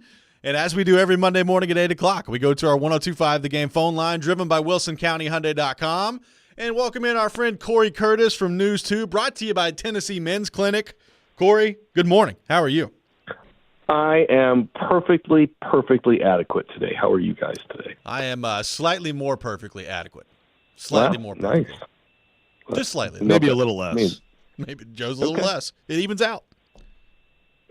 Okay. Well, we'll see about next week. Maybe we'll do a little better. We'll see how it goes. Corey, we've been discussing the Vols all morning long. Obviously, tough loss yesterday to Purdue. Great back-and-forth game and two really good teams going at it. But your thoughts on this Tennessee team, the run that they were able to put together, and the game yesterday coming up just a bit short against Zach Edey and Purdue? Well, I keep thinking about the beginning of the season, when there were high expectations for this Tennessee team, and none of us knew what Dalton Connect was. I mean, we knew he scored some points at Northern Colorado, but we didn't know what that meant. And so no one could have – I think high-end expectations for Dalton Connect would be a guy who could score 10 to 12 points a game. That would have been my thought on this team. And then to see him completely take over the season was remarkable. And then you wonder how many games would they have won without him? I mean, holy cow. Now, they would have been a different team, and they would have done things differently. But I guess my point is they don't come along often like that. They don't grow on trees. Appreciate what you saw this year because you may not see it again for a little while. I mean, he was spectacular. It was a tough loss. It was a great game, and it was two good teams. Yeah, so, we were just talking about the Zach Edey, the Final Four against DJ Burns, but also the Zach Edey, parade to the free throw line, the fouls and all this. So where do you come down on just the officiating, him, trying to call games with Zach Edey, trying to watch games with Zach Edey, et cetera? Well, it's a guards game now, so we're not used to it, number one. We're used to watching, guys pump up three-point shots and try to run up and down the floor. So we're not used to seeing post-play. It's just something that doesn't happen a lot anymore. And guess what? When you go to the basket, you get to the free throw line. And last I saw, Zach Edey plays close to the basket. Okay? He's attacking the goal. He's attacking the goal. He's attacking the goal. He's attacking the goal. Can you say Tennessee attacked Zach Edey on the defensive end of the floor? Not with regularity, no. Did they post him up? Did they penetrate at him? No, they didn't. And I don't think most people do because he's 7'4". And so, I hear the complaint, and believe me, I know they miss some calls. But guess what? They miss calls all the time. They're human beings, and when you lose, you look for a reason. Okay? In football, in basketball, and in baseball, it's usually not your team that you blame. It usually winds up being somebody else. So it's not unusual. And look, I get it. He's 7'4". It's frustrating. And every time you see him in the lane, you're counting where normally you wouldn't. Okay? But he's 7'4" and he's scoring 40 points on you. Zach Edey didn't go 10 for 31 like the rest of Tennessee's team did. All right? If somebody could hit some shots other than Dalton Connect, they're going to win that basketball game. But they didn't. And Jonas Adu gave you 10 minutes. All right? He failed massively. He failed on a massive spectrum in the most important game of the year. He did not give you what you needed. That is a bigger problem. You were to a freshman who barely played all year to try to stop this guy because your starting center who had been there for you all season no-showed for you in the biggest game of the year. Those are bigger concerns for me than the fact that he may get a few advantageous calls, which I know I hear Tennessee people slamming on their brakes and all hating me right now, but I'm just trying to be the voice of reason and, give you some other things to think about when you say, why was the game officiated this way? When you attack the goal, good things happen. And, they go into him every possession, all right? And there's a reason. Because regardless of how it looks, the big guy in Utah, Jokic, is he pretty to watch? No. He's all over the place, but he gets the ball in the bucket. And, Zach Edey gets the ball in the basket. He shot over 50% for the game, all right? They had no answer for him, and you can't look for the official to be the answer.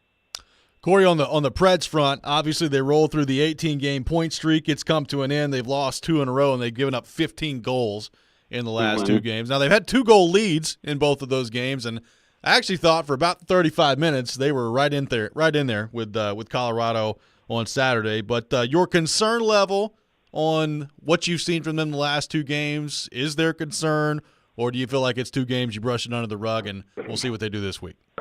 Well, it had to end at some point. You knew that. And if you go back in the schedule, you got to go 9 games deep for them to give up 15 goals total. Yep. It's wild. So that's how big of a collapse these last 2 games are. I have 2 real questions about this. Because to me, they started both games fast, like you said. And to me, it says out of gas. All right, they've had pedal to the metal, and they've been go, relentless, like the hats say, nonstop, and they had to run out of gas at some point.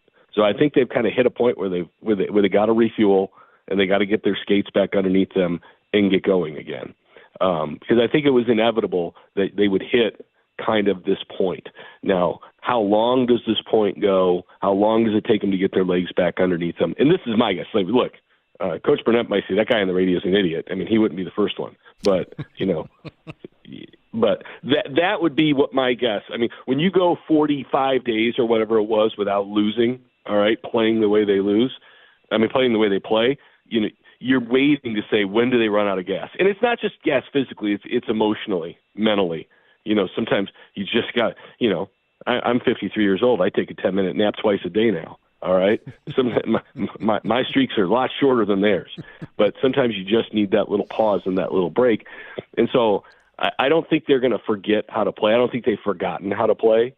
We'll see the next few games what they look like, but that would be my guess with them. So I'm not freaking out, except to say, can they get it? Can they get their legs back underneath them? Would be my guess. You do 10-minute power naps? It's pretty good. Oh yeah.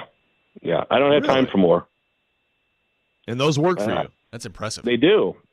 Look, I am old and feeble, and I get so incapacitatingly tired I can barely keep my eyes open.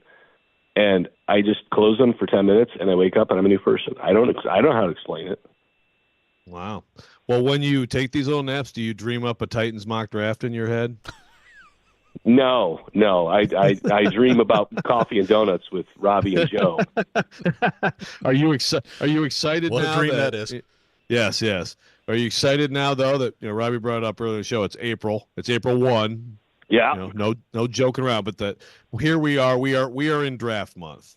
It's funny because like when before free agency hit, we were all like tackle receiver, yep. tackle receiver, right? And then we go through all of free agency, and we're going through all this stuff. And where are we? We're going to get a receiver. We're going to do this. And now we're right back to tackle receiver. I mean, we're kind of right back where we started, except I think there's maybe more of an appetite for a defender in that second pick than there was before. But it's interesting how like that need at tackle hasn't gone away. All right, and as much as I like, and look, I won't freak out if they take a receiver because those guys are all really good. And I don't think you get worse by getting good football players. So let me make that clear. I just have a hard time seeing them try to compete at a championship level trying to scrape together left tackle. Now, maybe they think a guy like Patrick Paul from Houston is a guy in the second round that can be that guy. He might not be Joe Alt, but he can be a guy who can do it for us. And maybe that's the case. But I mean, I've been here a long time, and I've seen Michael Roos, and I've seen Taylor Lewan, and I've seen Brad Hopkins. They were all awesome football players. And when they were on the field and in their prime, because I understand Taylor got hurt at the end, but when they were all in their prime, you didn't have to help those guys. It's like we talk about with Snead. Snead takes away whatever you want to take away, half the field, their top receiver, whatever. He's going to make Denard Wilson's job so much easier to call a defense because he can do more of what he wants to because he knows that guy can cash a lot of the checks that he writes. And so offensively, you know, when you don't have to help out your left tackle because you know he can handle whatever is in front of him, I mean, it's liberating for a coach who wants to send 4 and 5 receivers out to catch passes. So I keep looking at it. And look, maybe Alt's not on the board. Maybe the kid from Penn State's not on the board either. Maybe they're both gone. Maybe things go sideways in this draft. Who knows? But I just have a hard time not taking one of those guys early. But like I said, there's going to be a lot of good football players there. A lot of good football players, lots of intriguing options, but I'm with you. I mean, you got to get the tackle position figured out. Corey, great stuff as always. Appreciate you taking time to be with us. I mean, you were perfectly adequate heading into really, it, and I feel like you've improved as we've gone through this stretch here. I'm not like a wine though. I'm like that ham that hangs up in that closet and cures, and like they end up having to scrape the mold off the outside of it, and then they bag it and they sell it. Well, just imagine what you'd be without the 10-minute nap. That's just a delicious imagery there on a Monday morning. Thank you. You see that Melissa McCarthy commercial where they're massaging her feet and she's eating the giant ham? Yeah, it's good. Good stuff. Okay. More beautiful imagery. imagery. Weird story. I went to college with her. We were in the same building for 4 years. Really? Yeah. Wow. And Jenny McCarthy is her cousin. Yeah. And she also went to college with me. Wow. She didn't talk to me. Go Salukis. 8 degrees of separation of Lance Corey Curtis. Jones, Matt Painter. Hey, yeah. How about that? That's right. Absolutely. That's right. That's right. Absolutely. Corey, great stuff, bud. Appreciate you taking time to be with us. It was. We've gone over this. It was awesome stuff. I just but you wanted guys to give you still another don't chance. pay me for this. I still show up every Monday for free. I mean, you guys are living a blessed world, except for Joe's haircut. But Wow. you guys have a great weekend. You as well. Thank you, Corey. Corey Curtis, brought to you by Tennessee Men's Clinic. Rexrode's my hair Lego catching hair. some strays in that conversation. Goodness gracious. Zach Edey takes a shot at Rick Barnes, and now my Lego hair is under fire. I don't know what's going on around here. We'll react to what Corey had to say next. You're listening to Robby and Rexrode, 102.5, 106.3 The Game.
Welcome back in, Robby and Rexrode, 102.5, 106.3 The Game, brought to you by Chuck McDowell and Medical House Calls, Middle Tennessee's best medical care in the comfort and safety of your own home. For more information, go to medicalhousecalls.com. Medical House Calls, where the nearest clinic is your home. We are live from our 102.5 The Game studios, brought to you by Busy Bee Plumbing, Heating, and Air Conditioning, home of the $99 yearly Beehive membership, where the buzz is always about great service. Robby Stanley, Joe Rexrode, Nick Keyser, we're here with you. Thanks to Corey Curtis for being with us in the last segment.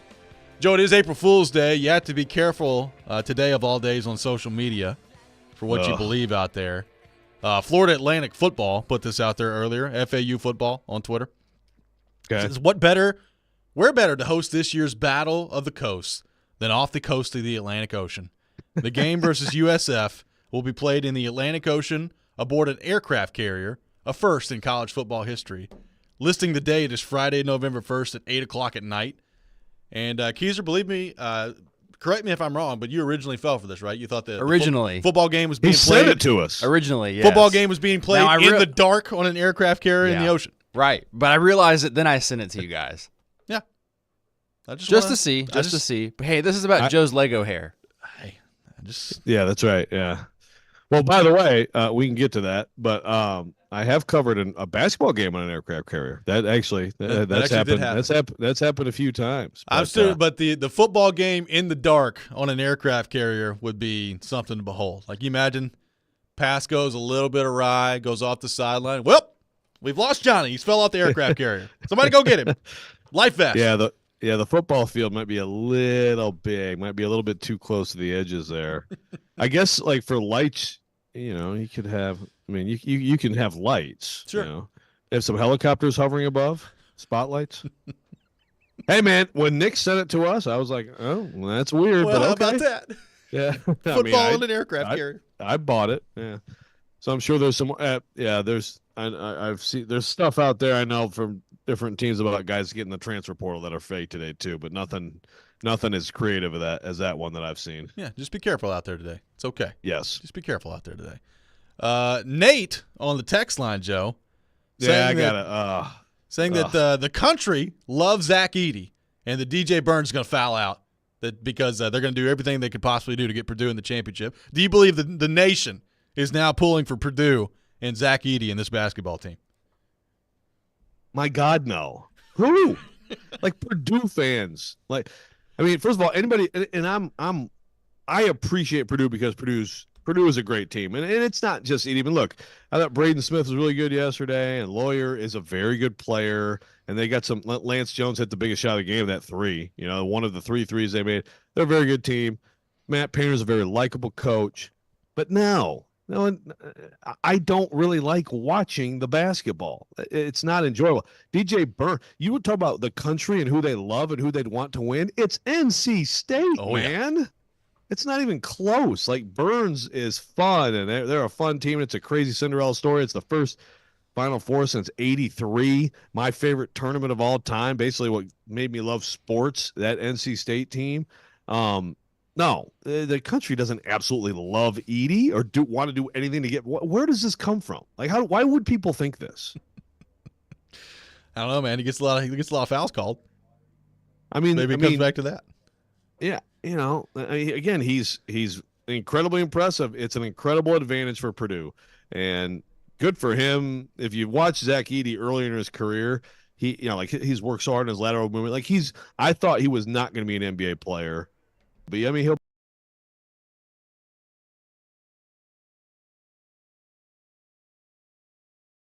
be. No, it's not fun basketball to watch.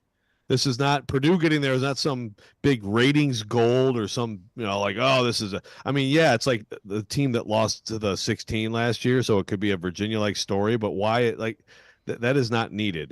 The country is rooting for NC State against Purdue on Saturday. I can't wait for the DJ Burns Zach Edey matchup. I really can't. It's going to be awesome. Just body him up, get that big body in there, and throw him back there, DJ Burns. Yeah, talk about the need. He's going to need to create a lot of space. Yes, he is. But he's like just the guy to do it. So yeah, I'm here for it. So Tennessee falls to Purdue yesterday, 72-66. Joe, you were there in person. Look, I thought it was a great game, back and forth game between two really good teams.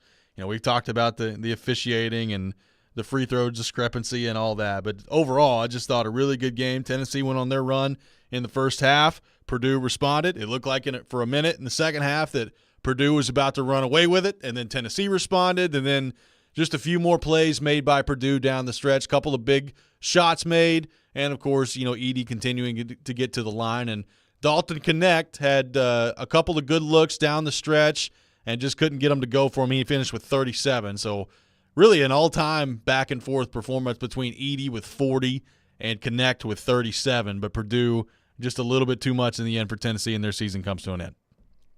Yeah. Obviously, so much of the conversation around Edey and the post, the fouls, and all that stuff. But when it comes down to it, Tennessee was down 8. They did an incredible job of coming back. Connect, but also, you know, Jordan Gainey had a huge 3 in there. They get it to even, and it's basically an even game with 3 minutes left. And you know, Connect had 2 looks. He had 2 looks at threes that you know were right there, and they couldn't go. And then he got blocked. Edey made the defensive play of the game, blocking him on the drive to the hoop. You know, and that's what it comes down to. Purdue was better at the very end, and it is. That's the thing. You know, Tennessee is hoping that their great player, who was incredible yesterday, can make those shots, can make those long range shots, and Purdue just finds a way to get it into the maple tree, and you know, and that's just such an advantage in a close game too. That he is just someone that is hard to deal with every single possession. And even a great player like Connect, you know, there were stretches where Purdue did a better job against him and tried to put the ball into somebody else's hands. You just can't do that, really, unless you want to double Purdue, and they're the top 3-point shooting team in the country at 41%. I promise you, Zach Edey is a huge part of that number. 615-737-1025, our phone number. Let's go to our 1025 The Game phone line, driven by WilsonCountyHyundai.com. Welcome in, Chad. Chad, good morning. Thanks for calling in. Hey, great stuff, guys. Thank you. I want to talk about the Iowa LSU women's game, which to me is kind of a phenomenon in the aspect that 15 million viewers watched them in the national championship. And now the reports I'm reading about is they're expecting potentially more, I think, because you bring in the female viewers. But, you know, at 7 million viewers, it's like your top show. You had 10 million viewers watch the NBA Finals. So then the question is that leads me to this is when you have that kind of viewership potentially happen, you've got to think the NCAA is going to get that LSU to Iowa matchup. And then the next question is, well, how does that happen? And I think the answer is veteran officials. They're not going to the officials and go, hey, we need Iowa and LSU playing together. But veteran officials that have been doing this for a long time, that understand it, know kind of how to make that happen in a flow of a game without even said. It's kind of an unsaid thing to make sure that these calls go potentially the way that there's going to be a lean on the calls. And that's how these veteran officials advance, and that's kind of the unspoken rule in sports, I believe. You know, a lot of times people will say, well, officials, you know, they know what's going on, but I think it's just an unspoken thing. Your thoughts? So he thinks that the officials have guided LSU and Iowa to this matchup tonight? Is that what I took away from that? I guess it's the unspoken conspiracy. I mean, I watched the whole last Iowa game. They did not need one freaking call to kick the crap out of that team. I don't know, man. I don't know what to tell you. I will say there were some bad calls in the MTSU LSU game, but LSU, I mean, just totally ran away with it in the second half. And there were a couple calls that you could complain about in the second game for Iowa at home. You know, I think sometimes, you know, this happens to officials in home arenas sometimes, you know. I mean, I think there is a human element, but this idea that, and I guess he's saying they advance because they carry through the conspiracy. I mean, LSU and Iowa to this point have been, they really haven't been challenged. West Virginia gave Iowa a decent challenge, but they've basically handled their business. Great first half for Middle Tennessee. I mean, this is not about officiating. This is two teams that earn their way here. The only thing I need the NCAA to be concerned about tonight is making sure the three-point lines are equal on both sides of the court, because apparently that's been a problem. Apparently you can't do that out there in Portland. That'd be nice. Yeah, like someone took a picture of it, and it's like And obviously, I mean, maybe I don't know. Obviously, a lot of people were in that arena not noticing, but I look at it, I'm like, how could you not notice this? It's glaringly obvious. It's pretty insane. 615-737-1025. More of your thoughts coming up next. You're listening to Robby and Rexrode, 102.5-106.3 The Game.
Preds fans, don't miss this Wednesday night Smashville live show at Brewhouse South in Cool Springs at 6 o'clock. You can see your Preds star players up close and personal, plus your chance to get autographs and pictures as well. Smashville Live brought to you by the Black Abbey Brewing Company and ESPN Bet Sportsbook. Welcome back in, Robby and Rexrode, 102.5-106.3 The Game. Taking your thoughts on Tennessee's loss to Purdue. The Preds now 2-game losing streak that is on the table. The Titans in the draft later this month. Everything on the table on our phone and text lines driven by WilsonCountyHyundai.com.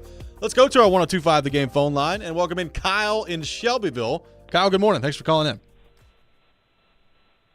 Hello, Kyle. Do we have Kyle? No Kyle. All right. Kyle, All right. call back. Maybe Kyle also wanted ref conspiracy. All ref conspiracy calls are still welcome. It's okay. Did you feel like, Vol Twitter, pretty extreme on the ref stuff yesterday with the free throw discrepancy? That was I saw a lot of upset Vol Twitter members after the game. I mean, people were even tweeting me, and I wasn't even really talking about the refs after the game. I was like, hey. Yeah. Yeah. Again, it's like, okay, in the arena, I understand it. I'm sitting there watching it, and it's like, man, I get why it's frustrating. Like, I understand. Again, if you're a Tennessee fan, just go back and I don't know, I guess go back and look at reactions from every team that plays Purdue this year. Like all the Big Ten teams, all the Big Ten fans can band together and it's like the same thing every game. You know what I mean? Yeah. So, but you have to understand that though, right? So even in the moment yesterday, there was, the Tennessee fans, and they were about 20% of the arena. Maybe. I thought Tennessee fans showed out pretty well, given Purdue fans have known all season they were going to be playing here. They had the tickets. But it was about 80-20. It was a home game for Purdue. But the Tennessee fans, again, in those moments yesterday, it's just standing up and screaming like, what? How is that? And it's like, I get that it's frustrating. And as we've talked about before, I agree that Edey does more physically that should be called at times. But the fouls against him, yeah, man, it's pretty much real fouls. Because you just have to do it. So it's very difficult. Dane O'Neill was here this weekend. By the way, Dane O'Neill has been embedded with Purdue since basically all month, and it's a really good story behind the scenes. And it's a great story for them to finally come out 1980. But Gene Cady never made the Final Four. Yep. Gene Cady is one of the greatest coaches of all time. Really, he's a great coach, consistently great, never made the Final Four. So it's a great story. But also she did a story recently on just that, how hard it is to officiate a game with Zach Edey, because you really could foul out the other team in the first half. You could. So they raised the bar for what a foul is against him.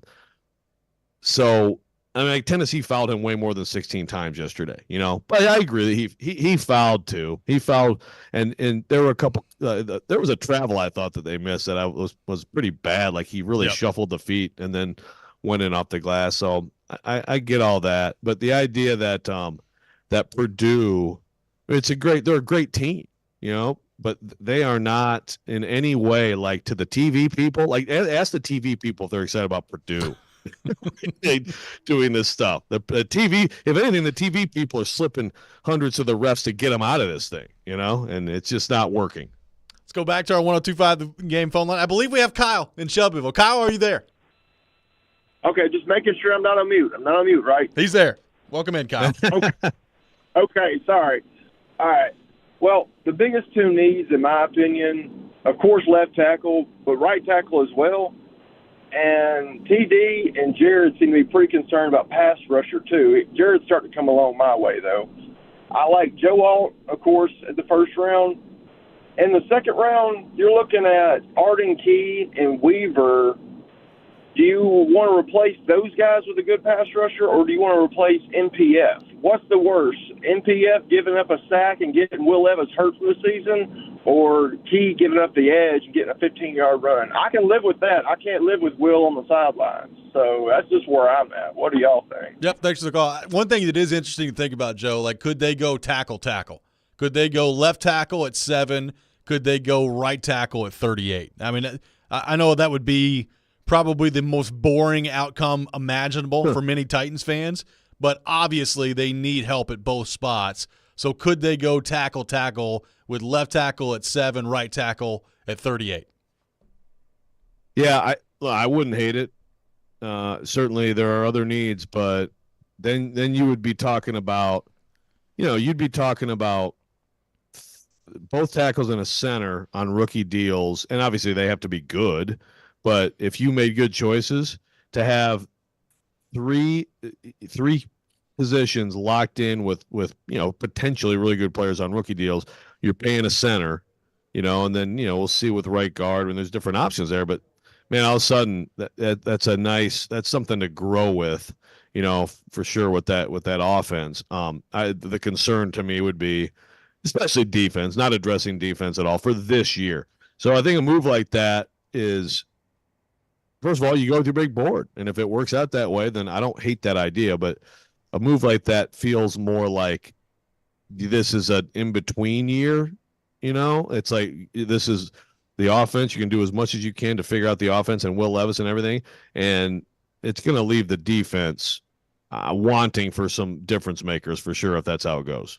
For sure. I mean, either way, right, though? Like, if things stay as they currently are, where they've only got 2 picks in the first 3 rounds, something's going to be unaddressed here. You're either going to be looking at the pass rusher side of this and saying, man, it sure would be nice to have somebody other than Harold Landry and Jeffrey Simmons out there that you actually feel good about rushing the passer. And if they go that route, you're going to look at right tackle and say, well, geez, I hope that Bill Callahan can coach up a miracle here, whether it's with NPF or whoever else it would be, Jalen Duncan on the right side of things, because it just feels inadequate at right tackle part of this too. So I think either way, if things stay the way they currently are and you don't have a pick in the 3rd round, you're going to be – I mean, can you find starting players in the 4th round and beyond? Yes, you can. But I think you'd feel a whole lot better about it if it was dressed pretty high in the draft. Yeah, and again, like my big question with that is the feeling that Bill Callahan has on MPF. Yep. I mean, Duncan's a project. I think Duncan is, if he can be in the league and be a backup, that's fine. But what does Bill Callahan think on MPF? How bad was MPF's performance last year? How much is there? I still feel like there's something there, but yeah, look, I get the idea that like that's an uncomfortable feeling for Titans fans to think that he's the choice after how he played last year. 615-737-1025, our phone number. Your final thoughts on the Vols. Their loss to Purdue yesterday. Preds now have lost 2 in a row to Colorado, or to Colorado and Arizona. We'll get into that. Coming up next with a big week for them. And your thoughts on the draft. We finally made it to draft month here for the Tennessee Titans. Everything on the table at 615-737-1025. You're listening to Robby and Rexrode, 1025-1063 The Game. Yeah.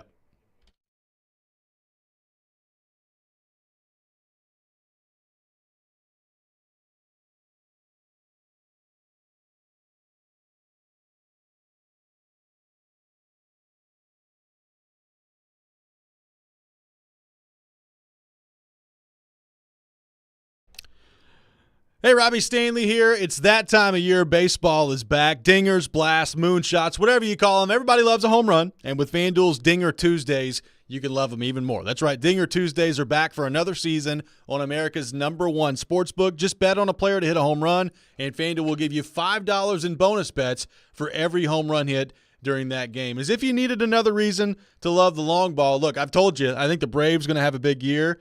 Acuna played great last year, but I'd go with the Braves. I think they're going to hit a lot of long balls this year. There's a lot of options you can choose from on the Braves. Acuna would be one I would look at for sure, but you could take it any way you want to take it. Visit FanDuel.com/Rob to get in on all the action on Dinger Tuesday. Once again, that's FanDuel.com/Rob. Make every moment more with FanDuel, official sports betting partner of Major League Baseball. You must be 21 or older and present in Tennessee. Bonus issued is non-withdrawable bonus bets that expire 7 days after receipt. A max bonus of $25 per game. Restrictions apply. See terms at sportsbook.fanduel.com. Got a gambling problem? Call the Tennessee Red Line at 1-800-889-9789.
Welcome back in. Final segment of the day. Robby and Rexrode got some tickets to give away to see Tom Segura at Bridgestone Arena coming up on April the 12th. Be caller 5, 615-737-1025, 615-737-1025. Caller 5 will win a pair of tickets to see Tom Segura at Bridgestone Arena coming up on April the 12th. Joe, the Nashville Predators have dropped 2 in a row after their 18-game point streak. They've given up 15 goals in the last 2 games. They gave up 8 to Arizona, give up 7 to Colorado on Saturday. And, a few of those have been empty net goals in there, but still, 15 goals in 2 games. What's the concern level if you're a Predators fan based on the way that they've played the last 2 games and based on the fact that you have Boston, one of the NHL's best, coming into Bridgestone Arena tomorrow night? It's not nothing, but the overall picture still looks really good, and I think you can use these 2 games as a little bit of a reset. And okay, everybody can stop talking about I guess I shouldn't say. I was going to say everybody can stop talking about peaking too early. I guess if they keep losing, people are like, well, there you go. Their best hockey was in March. Yay, But they're in position still to lock up a playoff spot, have a little bit of time, figure out how they want to rest people or whatever, and still want to continue to win, try to play well going into the playoffs. They're in good shape. Arizona is, I don't know, I don't have an explanation, but they just have a problem with that team, especially in Arizona.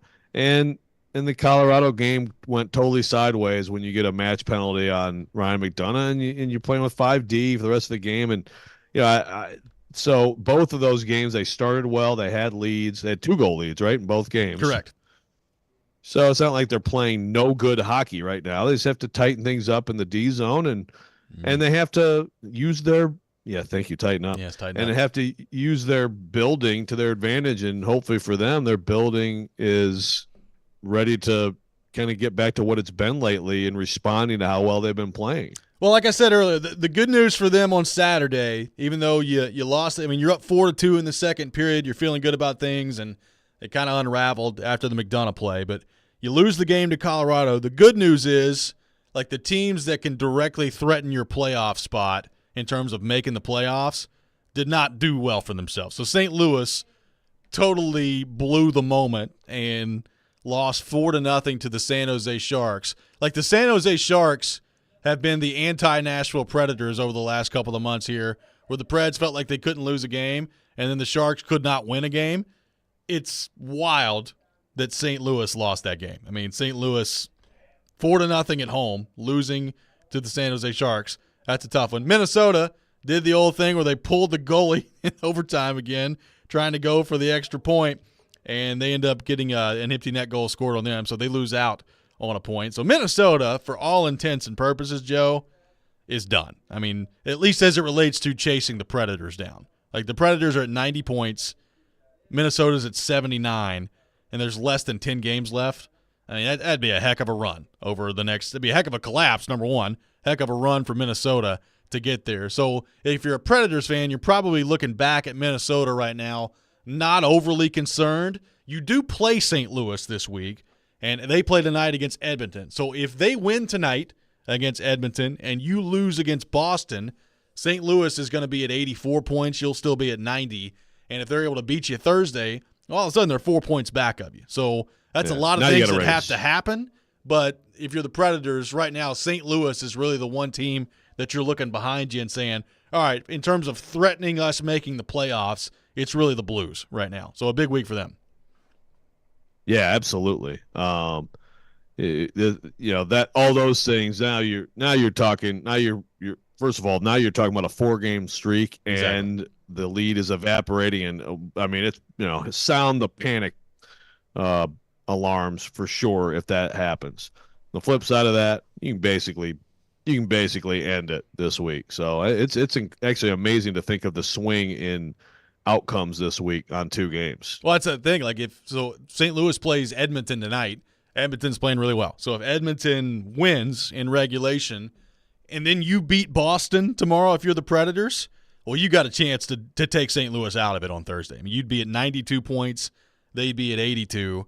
And if you win, they're done. So, it could really it could be really fascinating this week after Thursday, looking back and saying, man, objects in the mirror closer than they appear with St. Louis 4 points back. Or you could be totally done with worrying about making the playoffs, and then the next question would be like, where are you going to end up in the matchup-wise? And that's the other thing. Like, Colorado wins Saturday against you, obviously. Dallas continues to win. Vancouver with a win last night. So Vancouver's at 100 points. Colorado's at 100 points. And Dallas is at 103. So trying to determine exactly what matchup's going to be in what slot right now is pretty difficult to do. Yeah, and look, it's starting to feel like Dallas, man, 7 in a row. That it's going to be them. I don't know. I mean, 3-point lead, long way to go, but they are really playing well. So you might be looking at Colorado in that 2. So not being the 3 and letting the Jets be the 3 may not be the worst thing in the world. But of course, Dallas playing the way they are. And Vancouver's very good too. It's not like there's any great choice. You're going to have a very tough series. Next Sunday night, Dallas goes to Colorado, and that's going to be a massive game. Like, just in terms of determining who finishes where. Now, interestingly enough, that is the last road game of the season for the Stars is next Sunday, and then they got 4 in a row at home to close things out here. So they got Dallas has Edmonton Wednesday. So Edmonton playing a huge part in the way this thing is going to go here. They've got Colorado Sunday, and those are 2 massive games for the Stars, especially the one in Colorado. I mean, that game in Colorado could ultimately be the difference in who the Predators are playing in the playoffs or not. Yeah, that's exciting. It's good to have some games like this down the stretch. Sometimes the schedule doesn't give you like the matchups that really matter, but that'll be fun to have that. So, yeah, the Preds, they've played so much better at home. I mean, they've played better everywhere. They played great everywhere during this whole stretch, obviously, during the point streak. But seems like home is an edge for them again. And it hasn't been. I mean, they played better at home last season, but like this is different. And so as much as they struggled a lot of this year and we're trying to figure it out, kind of scratch their heads like, why is this team not as good here as it is on the road? Now that seems to be, it seems to have faded, and now they can really make things great for themselves this week at home. Joe, it'll be nice to see you tomorrow. Have a good trip back to Tennessee. We welcome you back with open arms in this state. Oh, thank you. With arms wide open? Yes, with arms wide open. Thank you very much. Yes. I wasn't going to go there, appreciate but that. I'm glad we did. Looking forward to being home. I'll bring my Lego hair. Thank you very much. That does it for us today. Jason Big Joe up next. You're listening to 102.5, 106.3 The Game.